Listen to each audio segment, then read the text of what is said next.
Yes, yo. It's Saturday night. So, it's time for Shoot the Breeze. Another Saturday night, another episode of Shoot the Breeze, 142, if I'm not mistaken. So, I appreciate all you guys who participate from the panel to the chat. You drive these conversations, you make it worthwhile coming up. Sometimes y'all make it difficult, but you do make it worthwhile coming out every week. I want to thank everyone who is here, everyone who will be here tonight, and everyone who will be checking out the episode in the playback. I want to thank you all. Make sure to comment, like, share the content. Make sure come through and have some follow-up conversations afterwards as well. You know what it is. I like to get on here early just to give you guys a heads up of what we're going to be discussing tonight. The situation in Haiti continues to go from bad to worse. What can be done to help? We'll be talking about should the government stop treating us like a bad sugar daddy and instead set us on our feet already. We're going to be talking about how a black man became governor of North Carolina. We're going to go back to a topic that was supposed to be last week, but we didn't have time to get to it. Should we team up with the Western powers and European powers to sue Africa for reparations? So that's going to be a topic tonight. And then if we get to it, should the topic number 5 tonight will be a love letter to black women. Thank you for pushing back. So those are the 5 topics that we have in store for you tonight. If you can be so kind and drop a 1, let me know that you heard the things I had to say just now. That would be great. What I'll do in the meantime, I'm going to start the show officially. And on the other side of the intro, I'll drop Shoot the Breeze topic number 1, as well as introduce my panelists tonight. So you guys do stay tuned.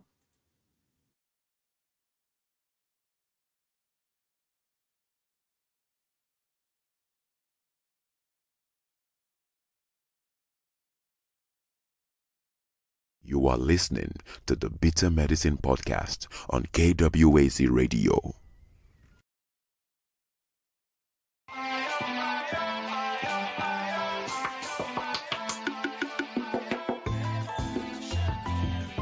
Welcome to the Bitter Medicine Podcast, where it's all about Black empowerment. Our show focuses on Black news and entertainment, arts, science, economics, history, people, and strategies that uplift, empower, and motivate Africans within the diaspora. And now your host, whose favorite color is black, Goku.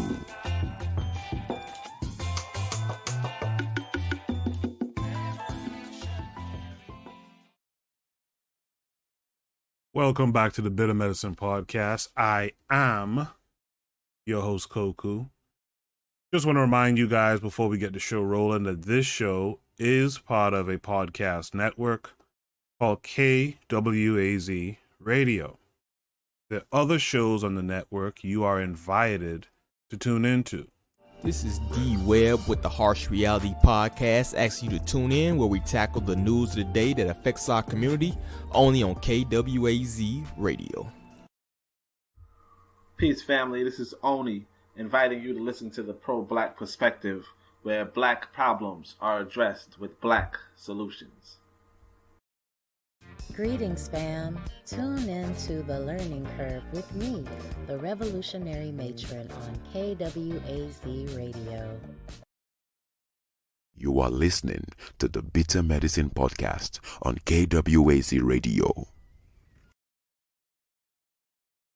Make sure to also check out Realm in the Bush, check out the Forecast Radio, and check out Brother Bakari as well. All of them are still active, so make sure you check out all of their shows. Thank you guys for dropping the number 1. Shout out to Jacadero. Haven't seen you in a while, partner.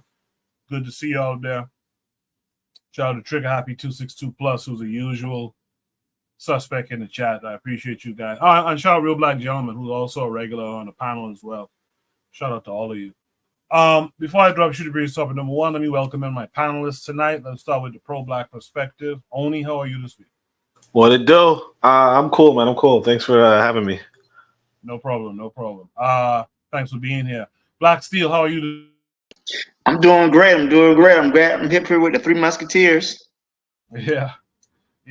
Thank you for being here as always. And finally, Buana, how are you this week? I'm great, man. I'm great. You know, respect to all the brothers on the panel tonight. Yes, sir. Appreciate you being here too. Without further ado, then, let me just drop Shoot the Breeze topic number one tonight. Shoot the Breeze topic number one says the situation in Haiti continues to go from bad to worse. What can be done to help? This came with a link, of course. Let me share with you guys. So this takes us to a YouTube video.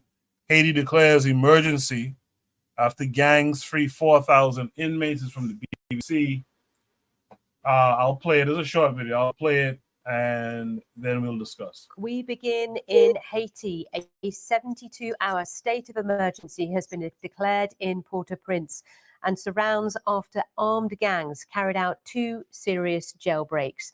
The BBC has been told the vast majority of inmates held the capital's main prison have escaped, some 4,000 men. Gangs who now control much of Port-au-Prince broke into the jail in the early hours of Sunday. At least 12 people have been killed in the unrest. This latest upsurge in violence began on Thursday when the country's Prime Minister, Ariel Henry, traveled to Nairobi to discuss sending a Kenyan-led multinational security force to Haiti. For more, I spoke to Harold Isaac, who's a freelance journalist who's in Port-au-Prince. Now we have entered a state of emergency along with a curfew, and this is the answer of the government to the latest developments in the last few hours, where the security situation has seriously degraded here in the capital, Port-au-Prince. Just describe what it's like. Well, for the most part, everybody here are expecting to have a disrupted week as over 4,000 inmates have fled the 2 detention centers here in Port-au-Prince and creating a real security crisis, aggravating what was already a challenging time to be in the city. So it's really a lot of questions with very little answers at this point. Some inmates, we heard, chose not to leave the prisons. They actually felt safer to stay.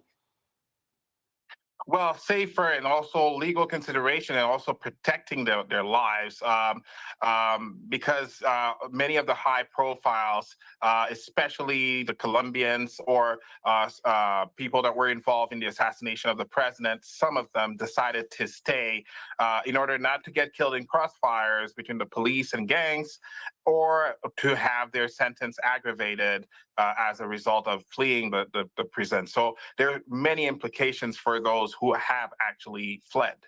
Now, the Prime Minister is in Nairobi. His absence is partly what, where those saw an opportunity to seize control. What's likely to happen next, and how soon will this multinational security aid come in? This is unclear at this point. Nobody has the details, at least publicly, as to when to expect the troops. The Prime Minister himself should be on his way back as we speak, but nobody knows for sure where he is at this moment. And as such is the ad interim Prime Minister, Mr. Boisvert, who has taken and signed the decision to have the state of emergency along with the curfew tonight.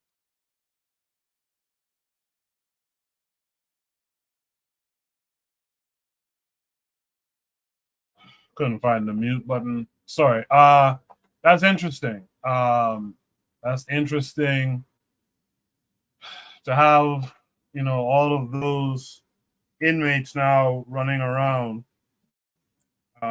when there's a gang leader occupying control of the country. That's an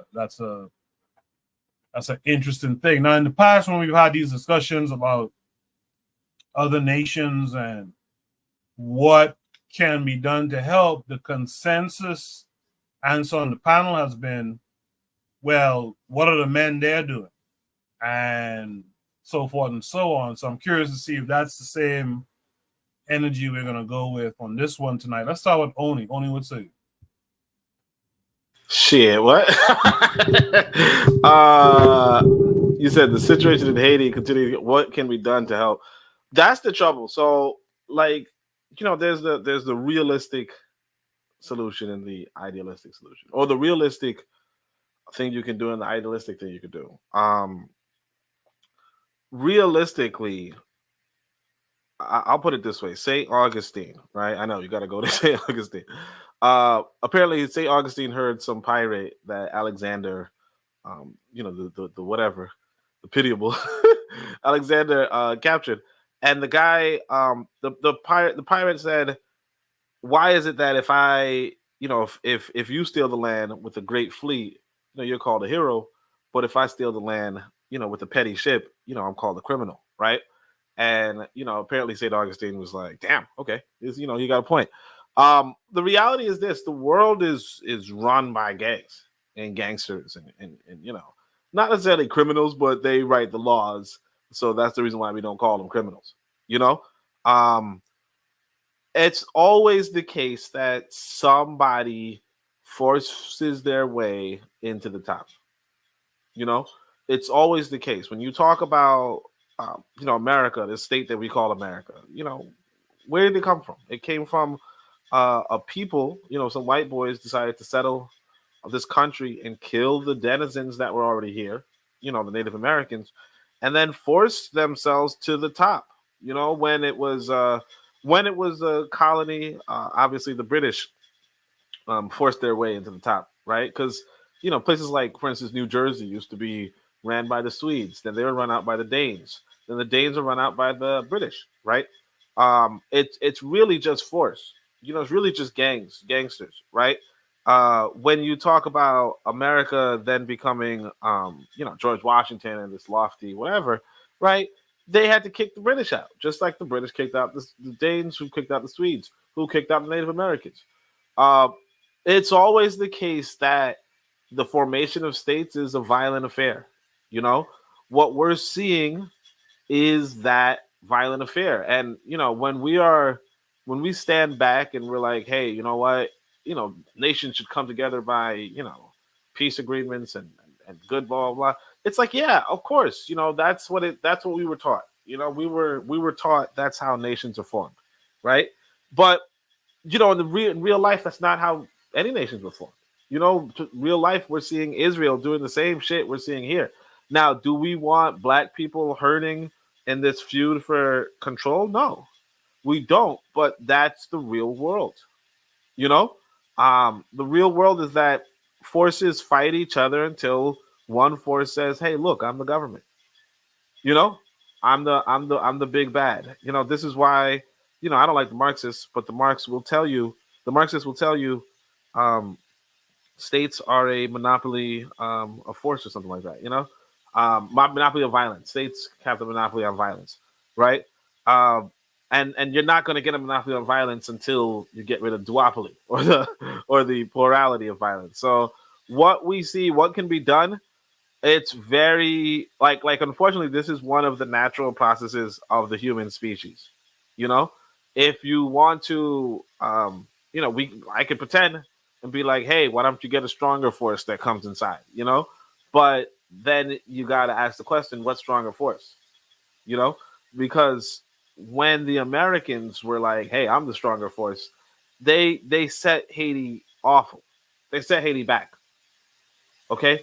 They set Haiti back, And of course, as was pointed out, people don't want Kenya to do it, and then you don't know what nation can do it. So it really comes back to, I mean, obviously, I know Coco joked about how we shouldn't blame black men, but I don't think we should either. But what I'm saying is that it really comes down to, if you want to solve a problem of violence, you had to have been you had to put yourself in a position to be the more violent party. You know, like if I want to stop the gangs in Brooklyn, you know, realistically, I have to go down and, you know, be a gangbanger myself.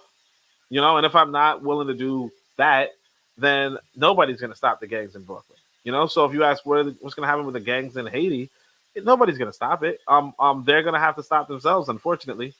And what that means in terms of human life, you know, unfortunately, I would say this, that sometimes the people who are, you know, running the gangs, running the government, you know, gangs, government, same thing. Sometimes they're not as, like, sometimes the one who wins isn't an awful piece of shit. Sometimes the one who wins is, you know, and it sucks, but it's like if you don't put yourself in the position to, you know, be the monopoly of violence, and you don't put yourself in a position to, you know, not be a piece of shit, then, you know, you're just flipping the coin. You know what I mean? Like you're just flipping the coin, and that's just the reality of the world. You know, just to finish, we're just a species. We're a species that's doing something. You know what I mean? And you'll see this in the lion kingdom. You'll see this in the giraffe kingdom. You'll see this in the elephant kingdom. Sometimes there's spurts of violence. Sometimes people suffer. What you can do about it if you're not there, probably nothing. That's it. Yeah, I get that. If you're not there, chances are there's not much you can do. But I think the prompt is kind of asking in a bigger sense of what should the people there do then? You know, I mean, and is there some way to back them from here? I appreciate what you're saying though, only about the violence thing. I think about that often. I remember Dr. Umar Johnson was having a conversation with someone. He was intimating the idea that if you think we're gonna have to fight these other folks first, now we gonna have to fight a lot of our own people to get some straightening done before we could really get organized and fight against the enemy. So I do appreciate what you're saying there. Juana, what say you to it? Right. So what I would say is the last democratically elected president in Haiti, um, a president actually elected by the people, was I think Aristide. This Henri, he wasn't democratically elected. Neither was the president before him. And I think that Sweet Mickey may have been elected. I am 100% sure about that. But I think that I'm sure about Aristide. He was the last democratically elected person to reach office by the people. So the people know who they want in power. It's just unfortunately, um, Haiti, they have external enemies, and the external enemies put these puppets in place. And the Haitians themselves don't want these puppet leaders. And this is why the mix up comes in. They don't want these leaders. The Western powers put these leaders in office, and these people they're only come into office to fulfill the interests of their external partners, whoever they be within the Western world, these unseen forces.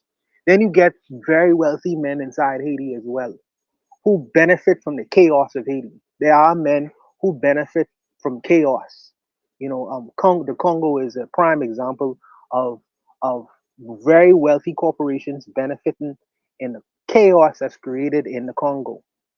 You know, a lot of minerals and natural resources. The price and the cost of these things go down, down, down, down, down, and it could be taken out these places very cheaply because in chaos everyone kinds of could quote prices of things, but that's neither here nor there. I personally think what I would do if I was in this particular situation is I would go to the Russians. If I was Aristide in this scenario, I would go to the Russians and I would ask Putin. I was like, listen, look here, man. We need to have a military force in this area. We need to restore security in this area. Restore security in this area. You know, 4,000 people. That's not only a risk for the internal security of Haiti. That's also a risk to to the other countries that surrounding Haiti, in particular us and Jamaica. Because if I'm in jail for life, the last thing I'm gonna try to do is stay in a place where I am a convicted criminal. I'm gonna try to leave there very quickly, and many of them will leave. 4,000 people, 4,000 people. Could you imagine? Could you imagine the havoc that they could do? You know, not only within Haiti but in the surrounding borders. I remember watching this movie called Batman something with Bane, and the Bane, this character in Batman, he let all the prisoners out of jail, and it was civil war in the streets of this movie I was watching, and it's almost like it's playing out in real life. Could you imagine 4,000 convicted criminals out in the streets? It's a crazy scenario, and I think that unfortunately in this scenario you have to go to people who you could. I think Putin is a reliable person in terms of trying to be come to the assistance of what's going on in Haiti. He seems to be a little bit fair, but I know he has his hands tied because he's in a war himself. But just to have special military support, you can't trust your Western partners. These guys are treacherous. They want Haiti to remain in chaos. They want that, and they have some little Uncle Toms within Haiti who want Haiti to remain in chaos as well. Especially when they get a little couple of dollars and be able to go to South Florida. So I think that it's a crisis situation, but I think a person like Aristide them, who does still have a lot of people's support and love, would be of a great assistance if he was to pull something like that off. And I don't know, I don't think he's gonna do that, but I think that I would try to do some crazy some stuff like that. I would try to pull some stuff like that off. You need to appeal to people.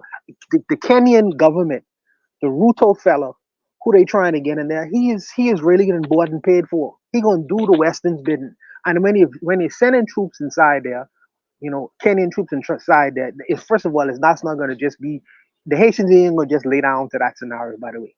So you put Kenyan lives at risk as well. At the behest of Ruto answering to his own little Western powers. He's a little monkey in a suit too. But I think that there needs to be a strong man within that society who does have the love and support of the Haitian people on the ground, the black masses, not just the wealthy class. Because when they call in this guy who named barbecue this, barbecue that, barbecue, I am wondering how is a former police officer able to arm the so-called gangs in Haiti with military style assault weapons. How is he able to get these things on a Haitian salary? Somebody obviously is funding him. Not that funding could be coming from inside the country or externally. I'm thinking it's probably one of the billionaires within Haiti itself. But since the wealthy Haitians in South Florida don't seem to want to do nothing in assisting what's going on in Haiti, since the wealthy Haitians in New York City don't seem that they want to do anything, I would say that that someone who has real love and support and respect, a person like Aristide, he needs to appeal to certain Western powers. Now, I would say go to Putin and have a sit down meeting with him and try to see if he could come up with a military solution, a military plan to at least reinstall the security in that country. That's what I would do to try to help and assist. That would be my suggestion, but I'll leave it there. So, Buana, Monroe Doctrine be damned? Monroe Doctrine is just for the Monroe Doctrine is a Western doctrine. That's an American doctrine. The Russians don't have a Monroe Doctrine philosophy. Where they say, well, this is our backyard. The Americans came up with that. I think the Monroe is a United States president.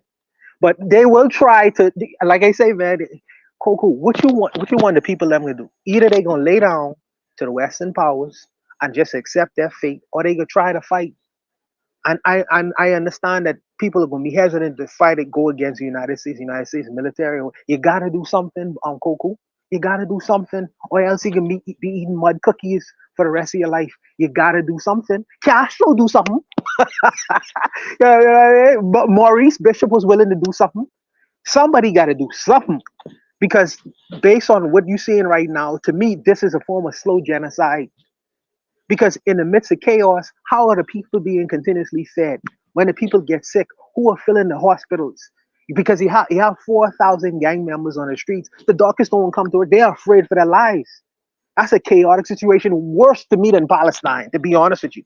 Worse to me. This is this is the reason why I say, since it's on my doorstep, and since it's immediate and it's gonna affect me, it could affect me. It could affect me. Grant, I feel like, my mouth should be put in it, even if the Bahamian or the Bahamas, that's a whole other thing. But I would say if we had some balls and Jamaica had some balls, we would come up with a solution internally. Unfortunately, that's not the case. It's not the case. So unfortunately, I would try to appeal to people like Putin. Them, I would.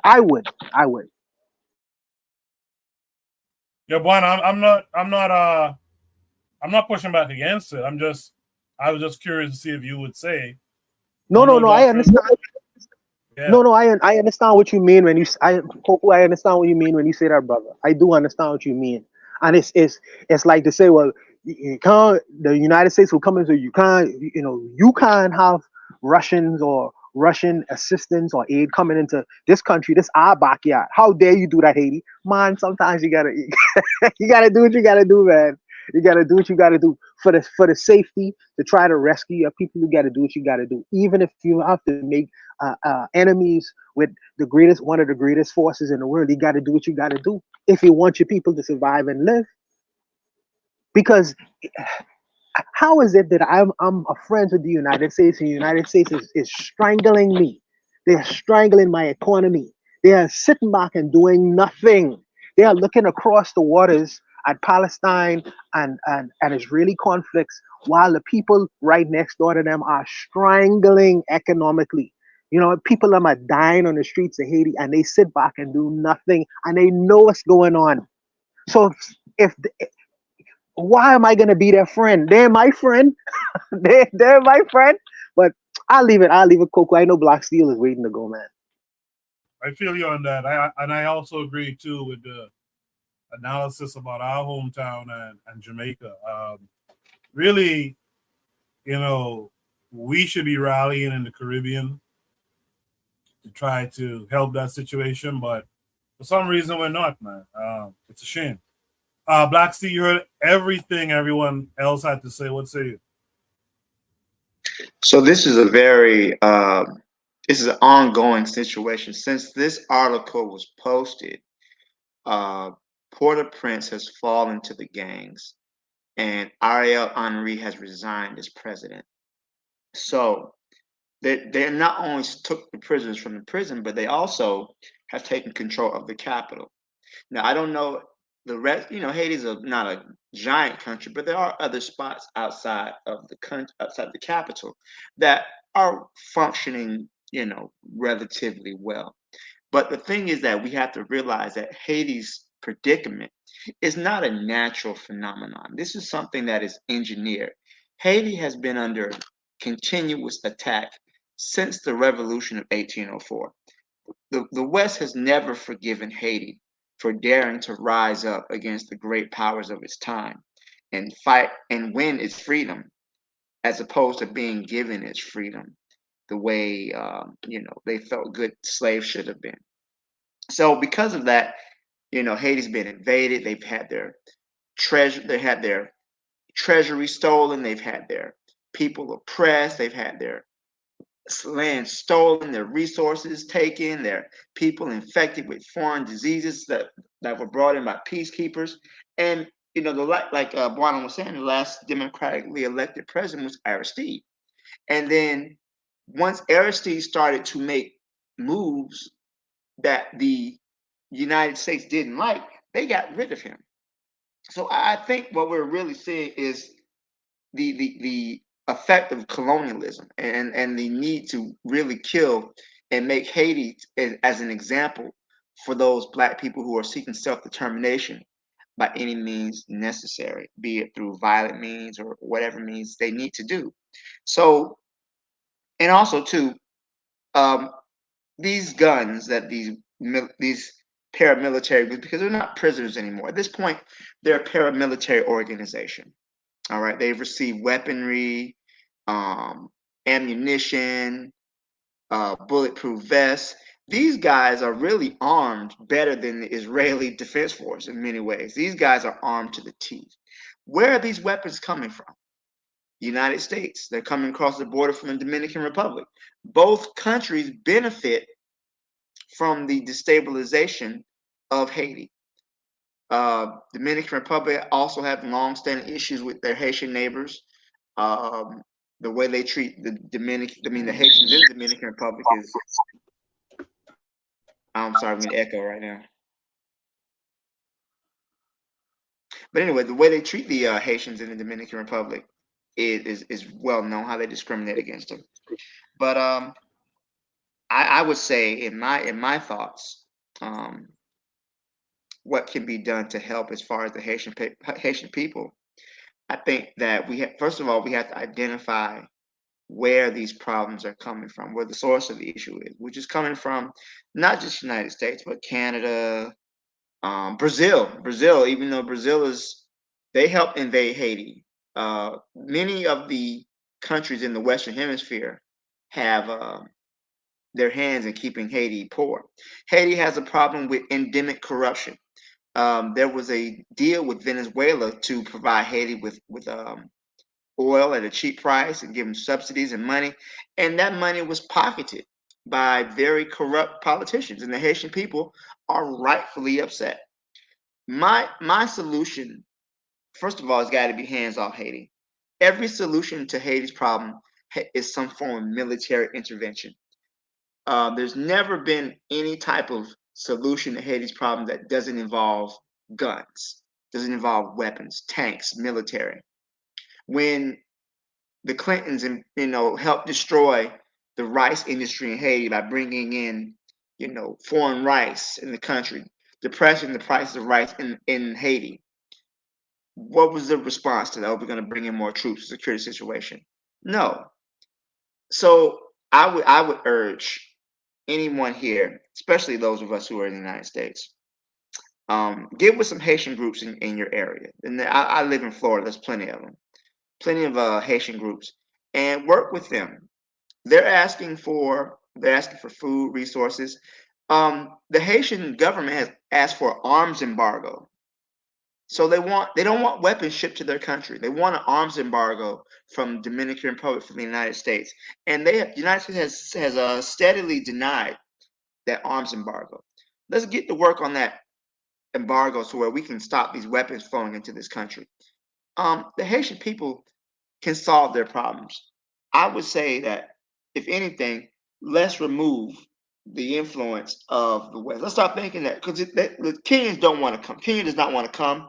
The Kenyan people understand that Kenya and Ruto, or whoever's in charge, are firmly in the pocket of U.S. imperialism. They know that they're going to work on behalf of the imperialists. So, if anything, I would say Haiti needs to be left alone. Haiti needs to be able to conduct its own independent elections, create its own infrastructure. Haiti can do this if Haiti is left alone to develop. I know that it can be done. Haiti can solve their own problems, but it has to be allowed to do so. I'll leave it there. Before you go, Black Steel, in the chat, Trigger Happy 262 plus earlier said, Haiti is a perfect example to me that the vulnerability of some African states is for the taking. If a gang leader can briefly seize the state, a strong African organization can take it. What are your thoughts about what Trigger is saying in terms of, if we were organized, we could really help that? We could take over that situation and rectify the problems. What are your thoughts? He's right. He's absolutely right. And I remember something Kwame Ture said: we're not outnumbered, we're out organized. And that's something that I think that has always been something and that is why, to me, whenever and this is to get off topic a little bit, but whenever I see some of the things that are posted online, or some of the things between Black Americans and Black people from the Caribbean and Africa, these things cause division, which keep us from organizing the way we should. So I see a lot of the things that I see both outside, online, on the internet, and every place around. these things are meant to foment division because our enemies understand how important our organization is. They understand that they could not get as far as they have if we were organized and we had an ideology that could galvanize our people. They know how dangerous it is. So organization, a strong Pan-African organization would undoubtedly be able to turn this situation around. But the problem is that I think our consciousness of African people has deteriorated so much that there's a lot of political education that would have to be done to get that sort of organization started. I think there's been a lot of damage done by a lot of charlatans in our community in the conscious space. And again, like we said earlier, we're really gonna have to go against some of our people to organize, to free ourselves, because there are some African people who benefit from the disunity, and there always have been. White people wouldn't have been able to get as far as they did in Africa in our enslavement if they didn't have other Africans who'd be willing to sell each other out. Every group of people has traders, but our traders have been able to do damage that just is unfathomable, and there's really no way to sanction these traders in our midst. So I agree with Trigger Happy in that we do need a strong Pan-African organization, but we got to get to work on building that. There's got to be a lot of groundwork done, political education, organizing, everything else to build that consciousness in our people. We got to have that ideology down, and that's something I think we're sorely missing. I appreciate that, Black Steel. Let's welcome in our boy, Brother Bakari, this week. Brother Bakari, how are you? What's going on, man? I'm good. How y'all doing? Good, good. Thanks for coming through. Yeah, as I was listening, and I want to say this before I'm going to be listening, and they have other people listening to you, but I agree, and it's going to sound crazy coming, but I agree with what Black Steel said wholeheartedly. We have to fix our own problems. I heard Bawana say something about Russia. Why do we want to constantly reach out to white people? I don't get it. Those same, I guess we think they're different white people. Russia want power too. So we have to eventually, we're going to have to learn to take care of ourselves. Man, I'm going to say this again. We are not white people's children. We ain't nobody else's children. We have to learn to take care of ourselves. The same thing here in this country. And I know we talking about Haiti, but I'm doing it, just trying to do a little small comparisons. When we hear always talk about they don't give us this and they don't give us that, we are not their children. Why would they give you something? They brought us here to do this.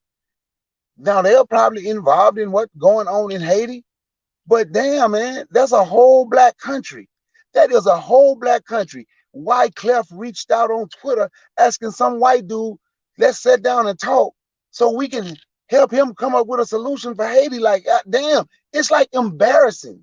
It's absolutely embarrassing. Every time I hear a black person mention, I don't give a damn what a white person is from. Let's find a white person to come in and intervene to help us fix our situation. It's embarrassing.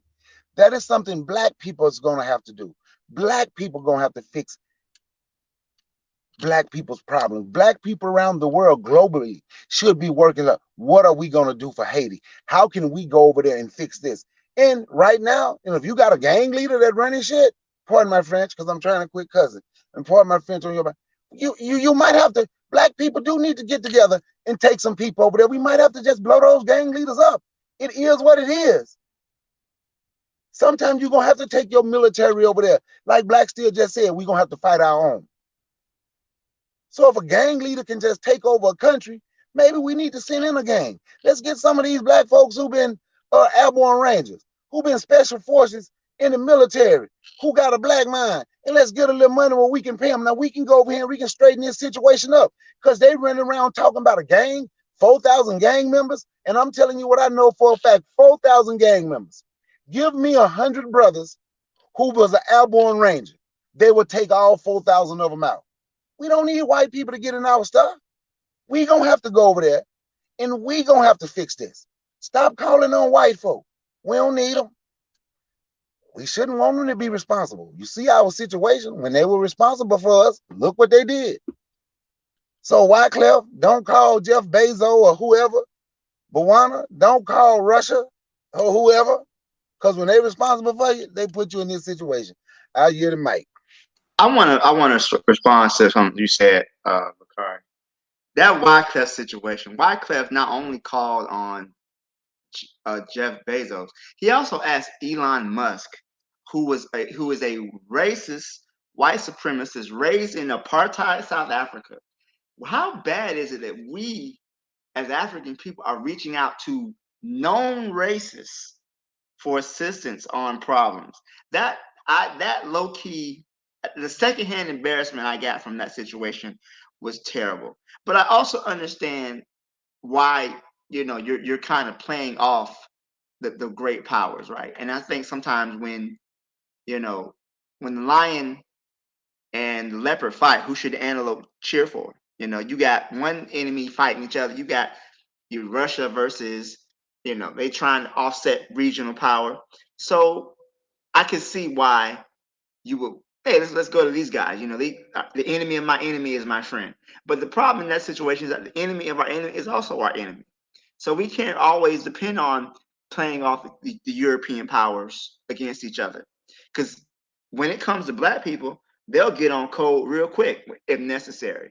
Chancellor Williams, he called it the grand Caucasian consensus. White people will fight each other, but when it comes to dealing with black people, all of a sudden they get on the same page. I wouldn't trust it. But it's not just gang members. I don't want to think it's just these gangs taking over. These gangs, they're not even gangs anymore. They're paramilitary forces. These people have training, they have weapons, they have financing. It's not like a bunch of Crips and Bloods got together to take over the country. No. These people are being funded because there is a benefit to Haiti's disruption. There is an economic benefit, and also it's a psychological benefit. They really like to be able to say, look at these niggers here. They thought they could fight to free themselves, and look how they've been carrying on for the past 200 years. White people need those type of psychological victories to make themselves feel better about themselves. Because yeah, we're fucked up, but at least we're not those black people. So Haiti's deterioration is a something that's being done not just by gang members, but by powerful forces behind the scenes who they hide their hands, but we know these people that are in this country. They're not. It's not just gangbangers doing this. Well, we need to kill the gangbangers first until we get to the ones that we can see. Everybody who willing to take their money. Because I'm telling you, we're not ready for nothing. And I know we're talking about Haiti. But I got this picture. I'm going to do a show I'm going to talk about. I know we're talking about Haiti. But we're not ready for nothing. We're not ready for a damn thing. We don't even organize here. We don't organize. I'm going to show this picture. These white boys had 3 military vehicles in their damn yard. M50s mounted to 2 of them.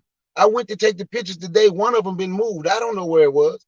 But what I'm saying is we ain't ready. We ain't organized. So don't care where we are. We're going to be looking. We're going to find some black people that's willing to reach out to some white folk to say, can y'all come help us? I don't want to play the European powers against one another. Look what all we got to do is think about this. Look what it got us. Look at the Americas. We speak English. Some speak French.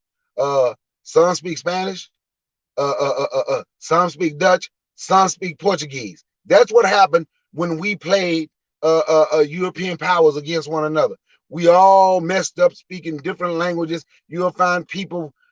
You understand what I'm saying? So eventually, black people gonna have to just black men gonna have to pull their pants up, let their balls hang, and say, you know what, this is ours.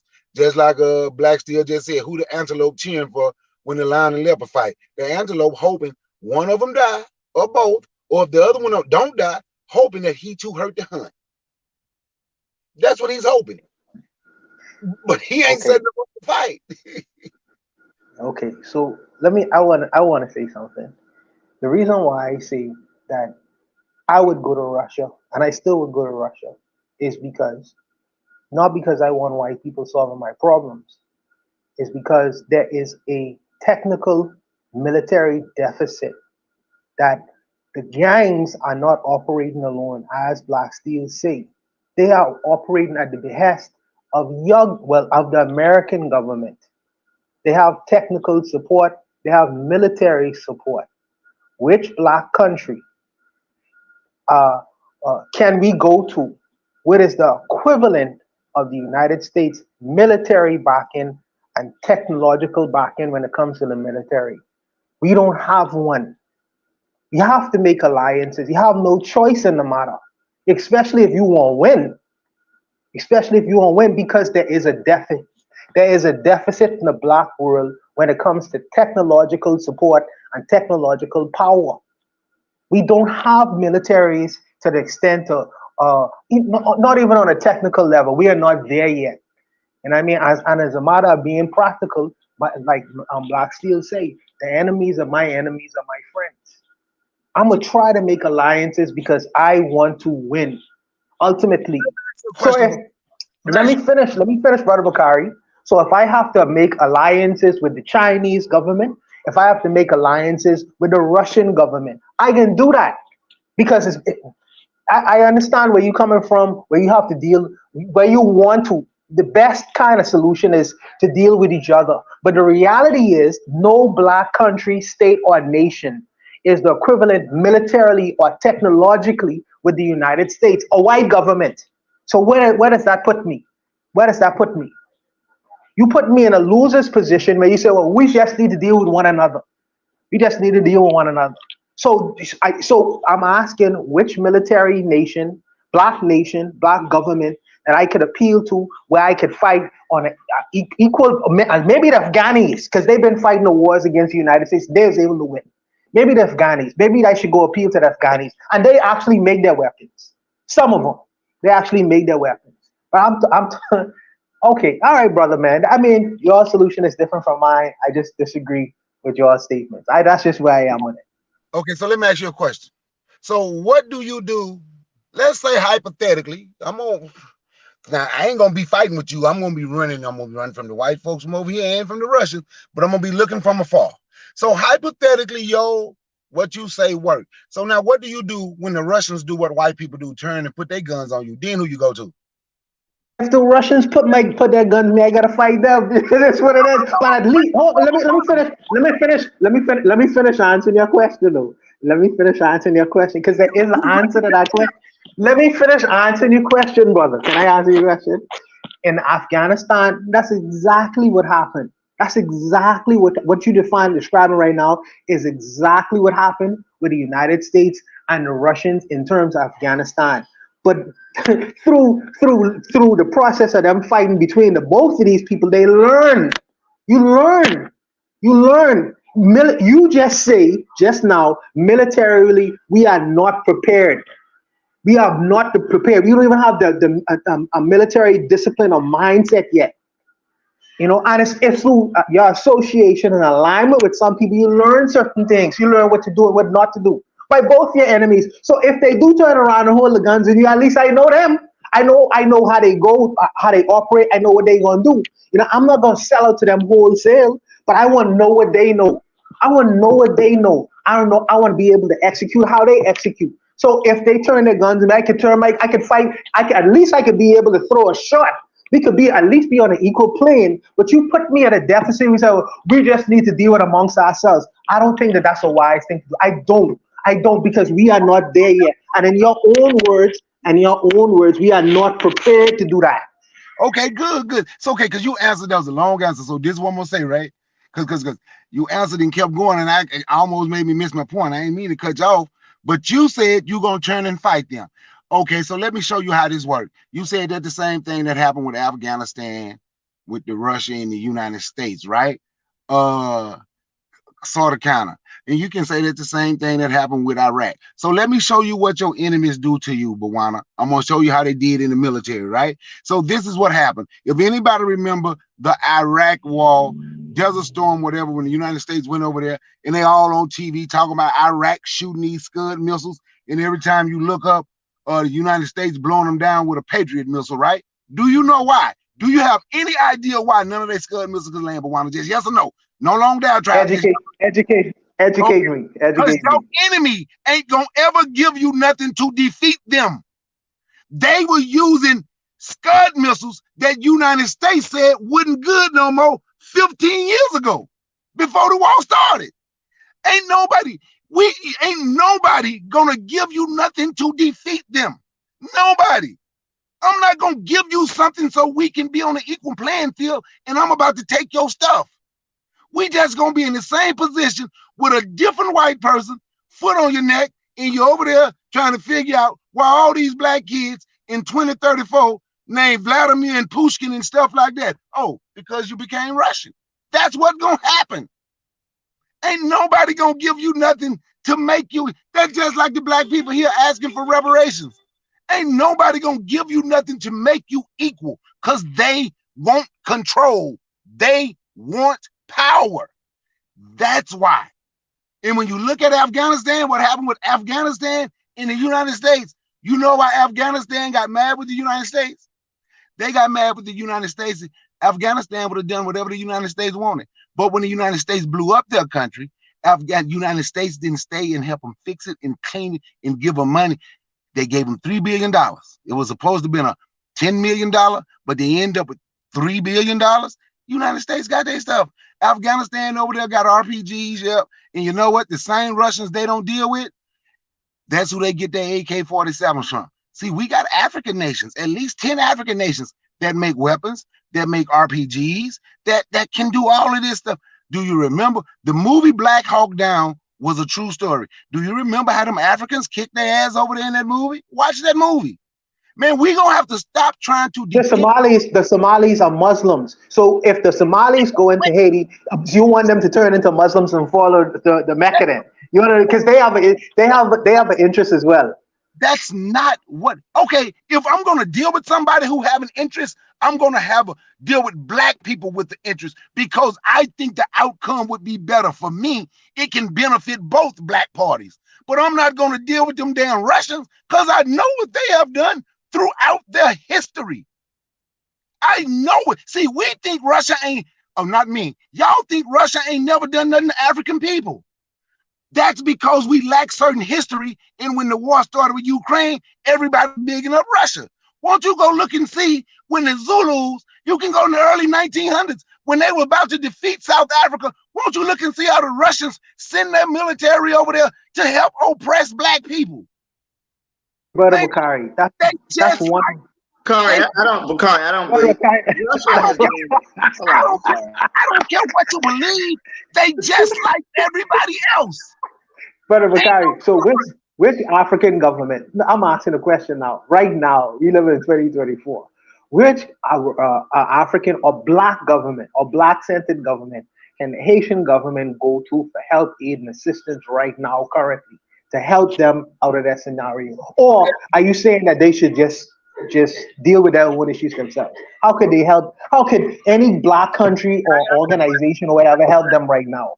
You don't ask the same question 3 different ways. I'm gonna answer for you one way though. If black people can't do it, oh well, fuck it. I'm just being honest with you, because I'm tired of constantly going to the same people. Oh well, these the Russian white people. Well, these the Ukrainian white people. Well, these the French white people. Well, these the Spanish. It's gonna always be a different white person. Oh well, these the Arab white people. We always looking for somebody else to have their foot on our neck.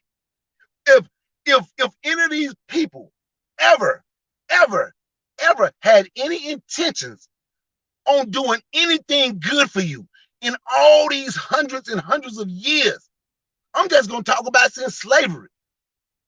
Bakari, answer the question. You're ranting right now. Answer the question. Answer the question. I just answered your question. You say if you can't help yourself, fuck it. That's the answer. If we can't do it, fuck it. That's what I said. Who's we? Who's this we? No, I'm asking who's this we? Who's this we? Black people. I'm not talking about white people. So when I say we, I'm talking about black people. I'm not including the Russians. Only black people. That's what I'm talking about. And if we want to stay, Brother Bakari, no. Wait. Let me finish. And if we want to remain this weak, and if we want to continue to look to other people, I'd rather be the lone wolf by myself, just the way I am. Let y'all look to other people, and I'll figure out how to survive on my own. And I'm That's dead. not true. You don't do that right now. Currently, you survive right now and rely on other people to keep your hard. You go to the grocery store every day. If you go to the grocery store, there are other people. There are other people who produce, make, and the things that you eat that you use on a daily basis that don't only come from black people. That's a fact. That's not the same thing as war begging somebody, can you please come fight them for me? Because I don't know how to fight Who for say it's begging? Haiti doesn't make any guns. If I am getting weapons from the Russian government, if I am getting weapons from I am using something to help myself. You say if I gotta fight with myself, am I gonna fight with rocks? Am I gonna fight with arrows? I have to fight with the same weapons they're using to get. Come on, brother Bakari, man. What happened once the Russians turned their weapon? Because I already killed your example that you gave about the United States and Afghanistan and United States and Iraq. So what happened when those white people turned their weapons on you? Already didn't say you have to fight against them. Unfortunately, you have to fight against them. But I am saying no. But let me answer the question, brother Bakari. No, let me answer the question. No, you just answered. No, you just answered. No, I'm not. No, I'm not answering. No, I answered the question, brother Bakari. I'm finna ask you one more question, because you just answered. You said, unfortunately, you got to fight against them. That was the answer. Absolutely. Yes. Okay. No. Wait a minute. I got you. So now watch this. If they have given you a Scud missile, which they outdated 20 years before they gave it to you, you think y'all going? So now, who are you going to call to help you? Let me ask you a question. I'm gonna tell you. Listen. When the Afghanis got the military weapons from whoever they was getting it from, either United States and Russia, they learned the military. They learned the instrument they was using. They learned the mechanics of that instrument, and they either improve on it or make other kinds of instruments. I mean, you have. I understand that you have a completely black. I need to just only have black alliances. But like I say, I am when I ask you specifically, which government right now can the Haitian government get military support from? For right now on the streets of Haiti, you have 4,000 people running around right now with military style assault weapons. Which black country, organization, or whoever they could go to get either that kind of support to fight against the people who are actively doing things to them on the ground right now? You say you didn't say nothing. You didn't point to no specific country, group, or nation. You say if we can't, you say if we can't deal with it, then fuck it. So fuck it for the little children that who have to eat cookie and get raped off by the little rapists who running around Haiti right now. You can't do that. You ain't pointed no one specifically. No one specifically. You say black people should deal with it. Which black people, where, and what context? Which black people, brother Bakari? Give me the name of them.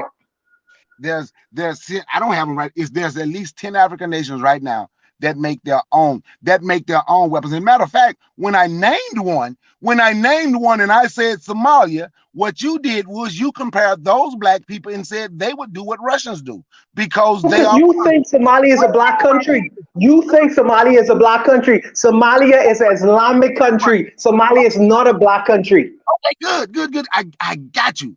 And that wasn't even my point. My point was how they whooped the United States ass. That was my point in that battle. But you made sure what you said was they would do what the Russians do.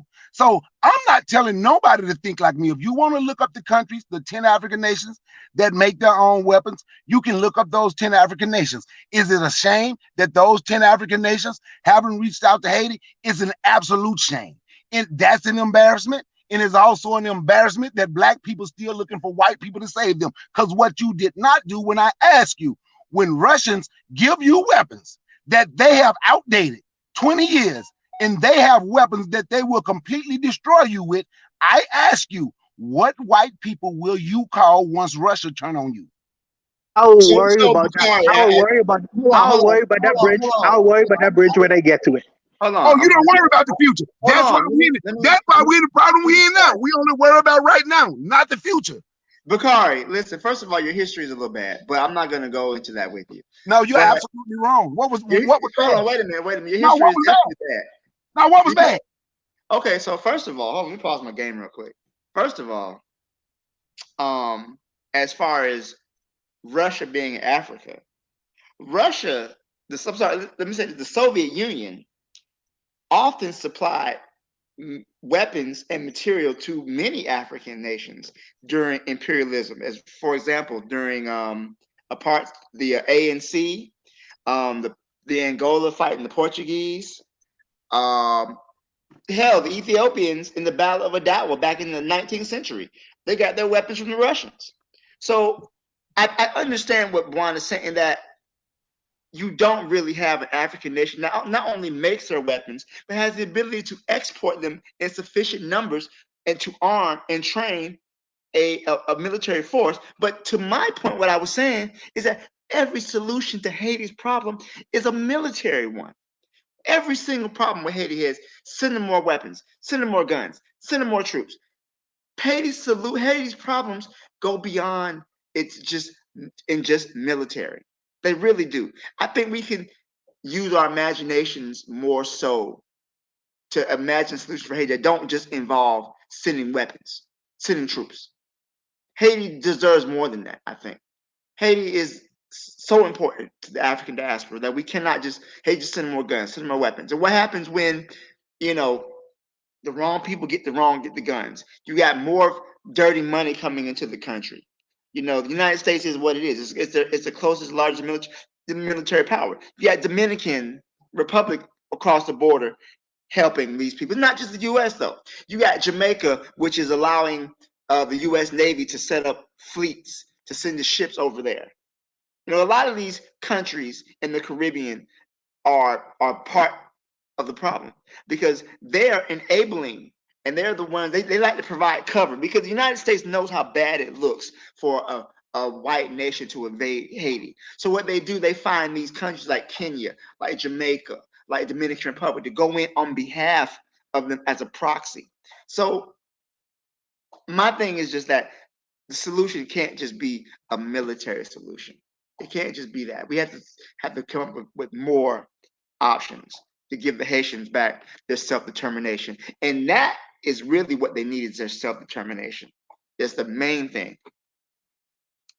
Yeah, they do need self-determination, but I don't like nobody to tell me I'm wrong when I know what I'm talking about. 1896 is when the Russians sent folks over there to South Africa to help the Afrikaans, who started calling them that, to teach them how to do war with the Boers, to help them hold black people at bay. I know y'all think y'all done found some good white people. I know y'all do. Y'all got some y'all done found over there in Eastern Europe. I know y'all do. They gonna turn their guns on you too. Ain't nobody gonna give you what they have. They not gonna, I can name war after war that this country was in, who they went and helped. And when they turned on them, those people realized the weapons they gave me is not even in the same class of what they're using. It just does not make sense. If I want what you have, now I done fought for you, yours gonna be mine. So now I'm not gonna give you what I have so you can fight me. So now you're gonna have to go back to Western Europe and say, you know what, France? We were sorry, we was wrong. Can y'all come help get the Russians off our back? That's what we gonna do. We gonna be the ping pong, except we gonna be the ping pong ball, except the ball gonna be black. It's time for us to have self-determination all around the world, is my point. If we keep looking outside for other people to do something for us all of the time, we ain't gonna ever get nowhere. We are the children. We are the children of the world. That's what we are, children of the world. That's what we are. That's what we are. Spoken like a true person who don't have a rapist at his door, knocking at his door with the rapist holding a military style assault weapon at his door, knocking at his door, and you don't have nothing to defend you. Spoken like a true, you so free in the United States of America. You don't have nobody at your door right now, want to knock you down, about to rape your daughter right now. That's not happening in Haiti. 4,000 freed criminals walking around right now, and I am willing to align with anybody who can assist me in that scenario. Don't give me no nebulous person, black person who can assist me. By the way, let me say this too, by the way. No black government, no African government that exists right now is a so-called black government. Most of the African governments are either Islamic or they westernized. Most of them. So even if you appeal to African government, you're still appealing to a westernized government. And I won't disagree with that. But what the part that you didn't hear what I said was all these black people here that's been special forces in this country's military. What I've said was black people, we can go over there who's been special forces, airborne rangers, green berets, all of that. We could go over there and we could, that's what, see, you missed that part when I said that. Bakari, if that was true, they would have done it before now. Because Haiti, this ain't a first situation Haiti has been in where they could have used that kind of help. Haiti has been in terms, they ain't gone over there yet. They ain't gone over there yet. So when they gonna go? When they gonna go? That would be worse than the Russians. That would, bringing a whole bunch of U.S. servers, that would be worse than the Russians. You might as well bring the Russians over. Shit. So if the white folks, you I don't know how many black people you knew was in the military, dude. So so you say what? Now what you say? The black, you say they would have been done it. So if they would have been done it. I got you. So if the Russians so cool, why haven't they been done it then? I am saying to you, at least they have a track record. Black Steel just mentioned a track record of them sending guns to revolutionary government who was trying to break away from an apartheid. Let me finish. He just tell you different countries that Putin personally send guns and weapons and military support to when they was trying to get free in them countries. That they have a track record of that. I have not heard yet. Now, they may have some, but I have not heard yet that military black African American men have went to Haiti and tried to assist or any other countries. I know some of them have in terms of Ethiopia, where there was a black military African American who did build the air force inside of Ethiopia. That's one person, but I have not heard that yet in terms of groups of African Americans going to Haiti and assist right now, and they have seen, they know it's happening. Ain't only us in the Caribbean know what's happening. I'm sure there are many African American military men see what's going on in Haiti, and they have not organized themselves yet to take out some of these people. If you want done some of them, you've done some of them long time ago. What are you waiting for? Okay, you are absolutely right, Bawana. You are absolutely correct. I said what I said. I said who I believe, and you can believe. Let's talk as men, Brother Bakari. You don't have to patronize me, bro. Let's talk as men. You don't bullshit me, man. I'm not bullshitting you. I said, you said what you said. You believe what you believe. I said what I said. I believe what I believe. You believe a track record that you think Russia really was helping some black countries. The reason, because see, the thing about it is, because I don't look for other people to save me.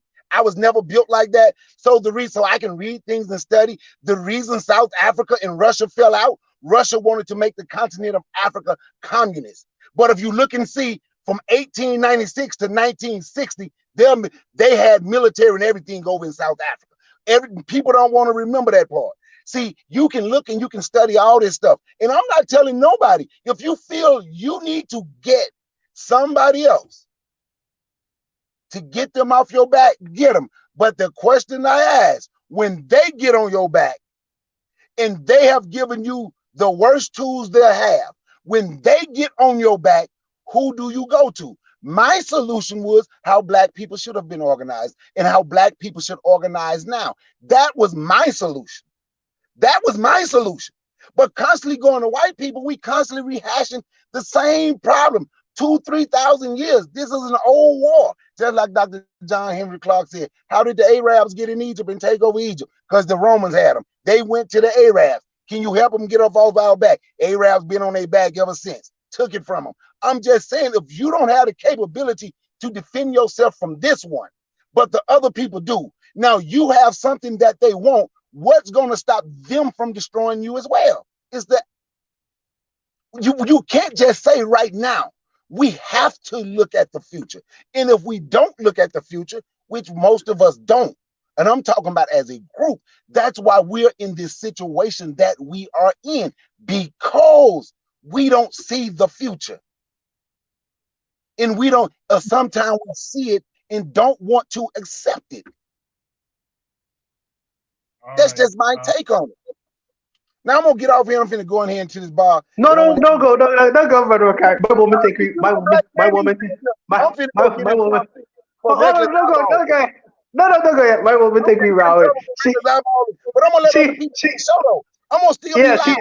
other people listen to Yeah, the show while I'm in there. yeah, she has like talking strong. I think she think we rowing. I love Brother Bakari. Just we disagree No, sometimes. we're not gonna argue. Wait a minute. First of all, I want everybody to know I wasn't mad with nobody. I'm gonna say I'm the youngest of 9. The way I speak sometimes, that's how I had to speak to be heard. The closest one to me is 7 years older than me. So if I get loud, just remember, okay, it's like I'm talking to man, Brother Bakari. You might got it, man. I was You mad might got about it. it. I don't want nobody to think that. I'm just like I'm the youngest, like I said, the youngest of 9. And I had to talk loud like that to be heard. Well, I Okay. appreciate that conversation. Thanks, Brother Bakari. For time's sake, let's go shoot the breeze topic number 2. Shoot the breeze topic number 2 says, government stop treating us like a bad sugar daddy and instead set us up on our feet already. This came with a link. Let me see. It's going to take us to Twitter. This is a tweet.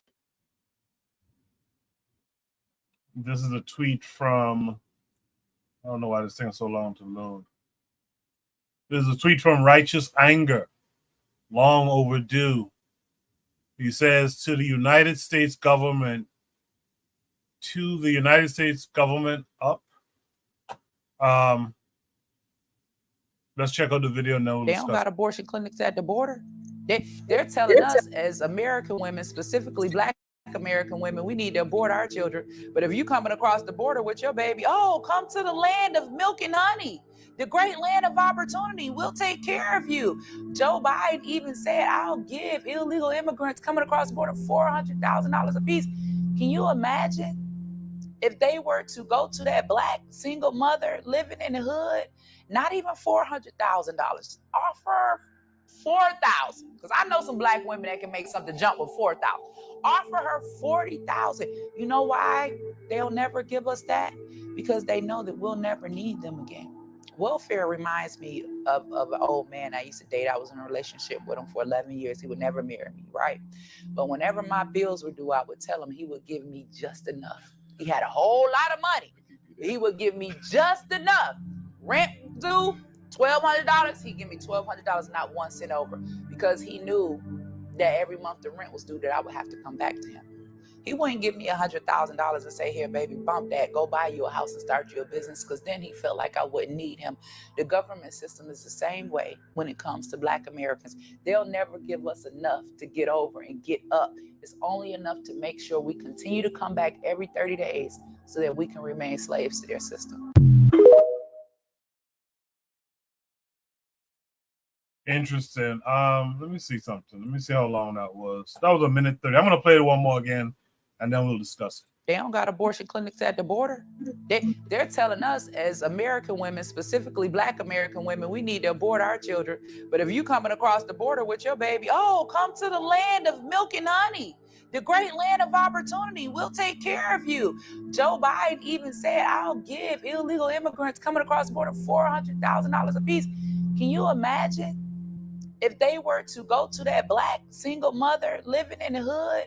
Not even $400,000. Offer $4,000, because I know some Black women that can make something jump with $4,000. Offer her $40,000. You know why they'll never give us that? Because they know that we'll never need them again. Welfare reminds me of an old man I used to date. I was in a relationship with him for 11 years. He would never marry me, right?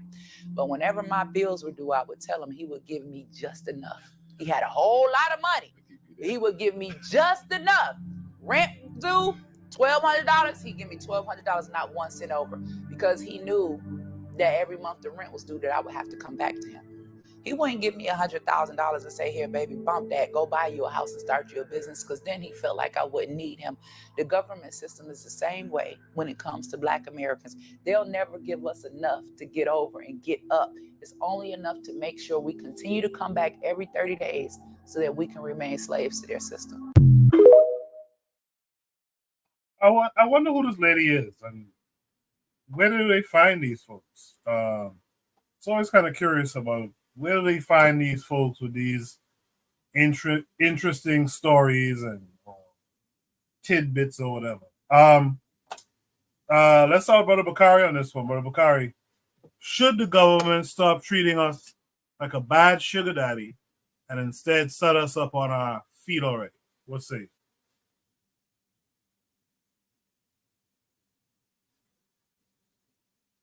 Maybe Bakari stepped away. All right, let's go to Buana. Buana, what say you? Coco, her name is Angela Stanton. She is she is a famous Black conservative lady. She used to be in prison, and I think that I don't know if Trump helped her to get out of prison, or I can't remember which person put her in that situation. But she's a very famous conservative Black lady, very famous. She has some good ideas. She was on the Breakfast Club and a lot of different kinds of things like that. I have some interesting ideas. Some of the things that I agree with, some of the things I really don't agree with. Some what's missing from her argument is Joe Biden may say that because he says that there are no abortion clinics, at the border, but no one is put holding a gun to Black women's heads and saying that they should have abortion. These people are big on choice, and unfortunately that choice is coming from a unilateral decision. Because I don't think the men, well, some of the men are telling the women go to the abortion clinics, but sometimes women are actively going to the abortion clinics. So I don't think that she should make it an issue like that, because women are deciding to do that. A woman has a right to her own body. Remember that? You don't hear that? So what she does with her body is her concern. So Black women are actively choosing to get abortions. They are choosing to get abortions. And I mean, some illegal aliens. What do you want from them? Just because they ain't saying that? Now, in terms of should the government stop treating us like a bad sugar daddy? I believe the government shouldn't treat you like a daddy at all. That's not the government's responsibility. The government's responsibility is to help facilitate you to maneuver through their system as a legal citizen. When she talks about Joe Biden giving out $400,000 illegal, that's not right. I don't agree with that. I think that there is a legitimate claim and argument when people seek to actively have strong different opinions, when their government chooses to take care of people who are coming into the country as opposed to the citizens themselves, tax-paying citizens. I think that is absolutely wrong. And I think it's legitimate to speak out against it. That is an evil that unfortunately the Western governments has decided to do for whatever reason. In this country, they do it for political reasons. They do it for political reasons because it's an electoral year, and you're having people who really against you. So you import some people into the country to vote for you. You give them certain things. But I think that some of the things she has to say is legitimate. I think that some of the things not so much. But I don't think that the government should behave like a father or a daddy. If you are allowed in your system to go to school, to educate yourself, you are allowed assistance in terms of getting loans and things like that to go into higher learning and learning a skill and a trade. And the system sometimes is open up to you if you decide to do certain things. But what is missing sometimes from the discussion is that there are some of us, whether we want to admit this or not, are very lazy. We don't want to do the things that's needed to do to get certain things. We want a daddy. There are some Black people who want a daddy. Adult people who want a daddy. They want a daddy. They want to be told what to do. They want to be directed instead of being self-directed. And that's sometimes missing from these dialogues in the debate. And this is what she is not saying. Some of our people want that. And I know Brother Bakari going to jump all over me with this one. But I think that some of our people want that. Some of our people want that. But some of our people want our freedoms. And we are willing to fight for these kinds of freedoms that we've been given in these kinds of societies. Because you don't want to live in a big brother society like this country. This is a big brother society. You don't want to live in that kind of country. If you are allotted certain freedoms, by all means. But I'll stop there. For now. Appreciate that, Buana. Black Seal, what say you? First of all, I expect this level of analysis from black conservatives. They're a bunch of they're a joke. They're a fucking joke. They piss me off every time I see them. Ugh! Okay, anyways, I expect this level of stupidity from a black conservative. First of all, she's regurgitating conservative talking points. Nobody is giving these illegals all this money. First of all, in case you didn't know, the state of Texas has set up armed guards at the border. They filled the Rio Grande with barbed wire to attack these people. There's no free flow of money to illegal immigrants coming into the United States, first of all. Second of all, these illegal immigrants that do get into the country are very much allowed to work here because the United States needs and requires people to do jobs that they can pay them shit for and they don't want to do, that Americans don't want to do. So you could go to a slaughterhouse and find a bunch of Mexicans working there who are getting paid slave wages, but it's more they get in Mexico. See, that's the thing about these government people. They like to say, oh, we don't want illegals. Then they wink their eye. They really don't have a problem with illegal aliens coming into the United States, be they from the southern border or from the Canadian border, because you never hear about illegal aliens coming in from Europe. A lot of people coming in and they overstay in their visa. There's only all this hatred directed towards people coming from Latin America, from the Caribbean. These people you got smoked from. It's really a racist policy. Another thing too, what country is she from? Because I got to tell you, the United States is never gonna give black people anything. They've had a policy of benign neglect towards black Americans forever. Any little thing we get, black people, I'm sorry, we're not balling out of control on welfare. I'm sorry. Well, I don't know what she's talking about. You know, so the government is not treating us like a bad stepdaddy or a sugar daddy. They're treating us like an abusive husband. Let's get it correct. Black people suffer from battered wife syndrome is what we're really struggling from. So this government treats us like crap, but for some reason we still got proud, patriotic Americans who love this country. So it's not a bad sugar daddy. Second of all, she just told on herself. She's just trying to say she a hoe, bottom line. And the only thing worse than a hoe is an old hoe. You know, so she really just thought I had this man giving me money. Man, what, you a big grown rusty woman who could pay taxes? Why are you having this grown man pay your rent? Because you giving out coochie? Oh, he pay your rent? You just told him yourself. Stop being a hoe and manage your affairs like an adult. Then you won't have to worry about some man giving you money. And I'm pretty sure that's an analogy for a larger thing. Black people's problem is not that we're depending on government help. This government has sabotaged every effort that black people have made towards self-determination. These conservatives piss me off because they want to cherry pick certain parts of our history, as if the government didn't make it so black soldiers who fought in World War I couldn't get the GI Bill. And if you really want to know the history, that's what created the white middle class. You got these government set-asides and everything else that was given to black people, living in white people, that weren't given to black people. Hell, you black people can't even get home loans with perfect credit better than white people, income better than white people. But we get constantly denied at Navy Federal and all the other major banking institutions. What is she talking about? What is she talking about? These black conservatives, man, they're a joke, man. They want to be under some white man's nuts. Shameful. I'll leave it there. Appreciate that, Black Steel. In the chat, Trigger Happy 262 Plus says sex and gender relations are all part of the dimensions of cultural and social organization. That has to be dealt with and set up to solve these problems. After is here.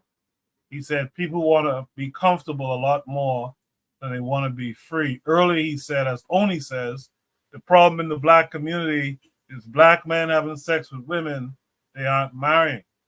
Where are they going to learn that? I guess since Oni was mentioned, it's just right to throw it to him. Oni would say to all of it. Yeah, I actually like that comment by After Joy. No, but I mean, I didn't really look at her speech as something to do with I don't know if I got music in the background, but I didn't look at it as something to do with abortion. But yeah, I mean, if we're talking about the abortion question, and this is something that we got to realize for Black folk, you know, and of course, you know, some people could say, well, only aren't you a passport? Yeah, sure. But realistically speaking, like premarital sex, extramarital sex, you can't afford these things. You know what I mean? You know, odds are, unless you know, not you have to obviously if you wear the condom, and if you're whatever, you know, you're doing other stuff, then obviously you can protect yourself against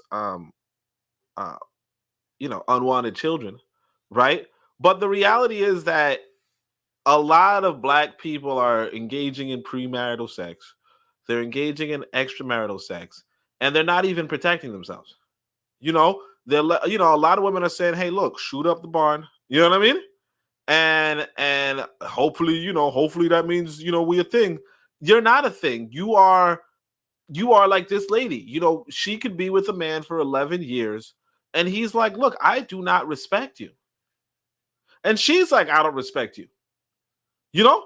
Oh, could you give me $100,000? No, why the fuck would I give you $100,000 when all I need to do to get you to come back to me every fucking month is give you $1,000 for your rent? Why you can't pay $1,000 for your own rent? I don't know, but I'm not gonna give you $100,000. That would be stupid. And that's the thing. It's like that same again. I don't know, you know, I don't know about the bad sugar daddy relationship. You know, obviously I'm not a sugar daddy. I don't have one, obviously. but from what she's describing somebody who's inept with money, somebody who's bad with money. Because you're saying to yourself, look, your rent is $1,200, right? Over 11 years, you couldn't pay your rent once. And I'm not saying she never said she couldn't pay her rent, but over 11 years, you had 11 years of your life. And at no point did you say, hey, you know what? Let me get my shit together so I can pay my own rent. And therefore, I don't have to go back to this dude. Right?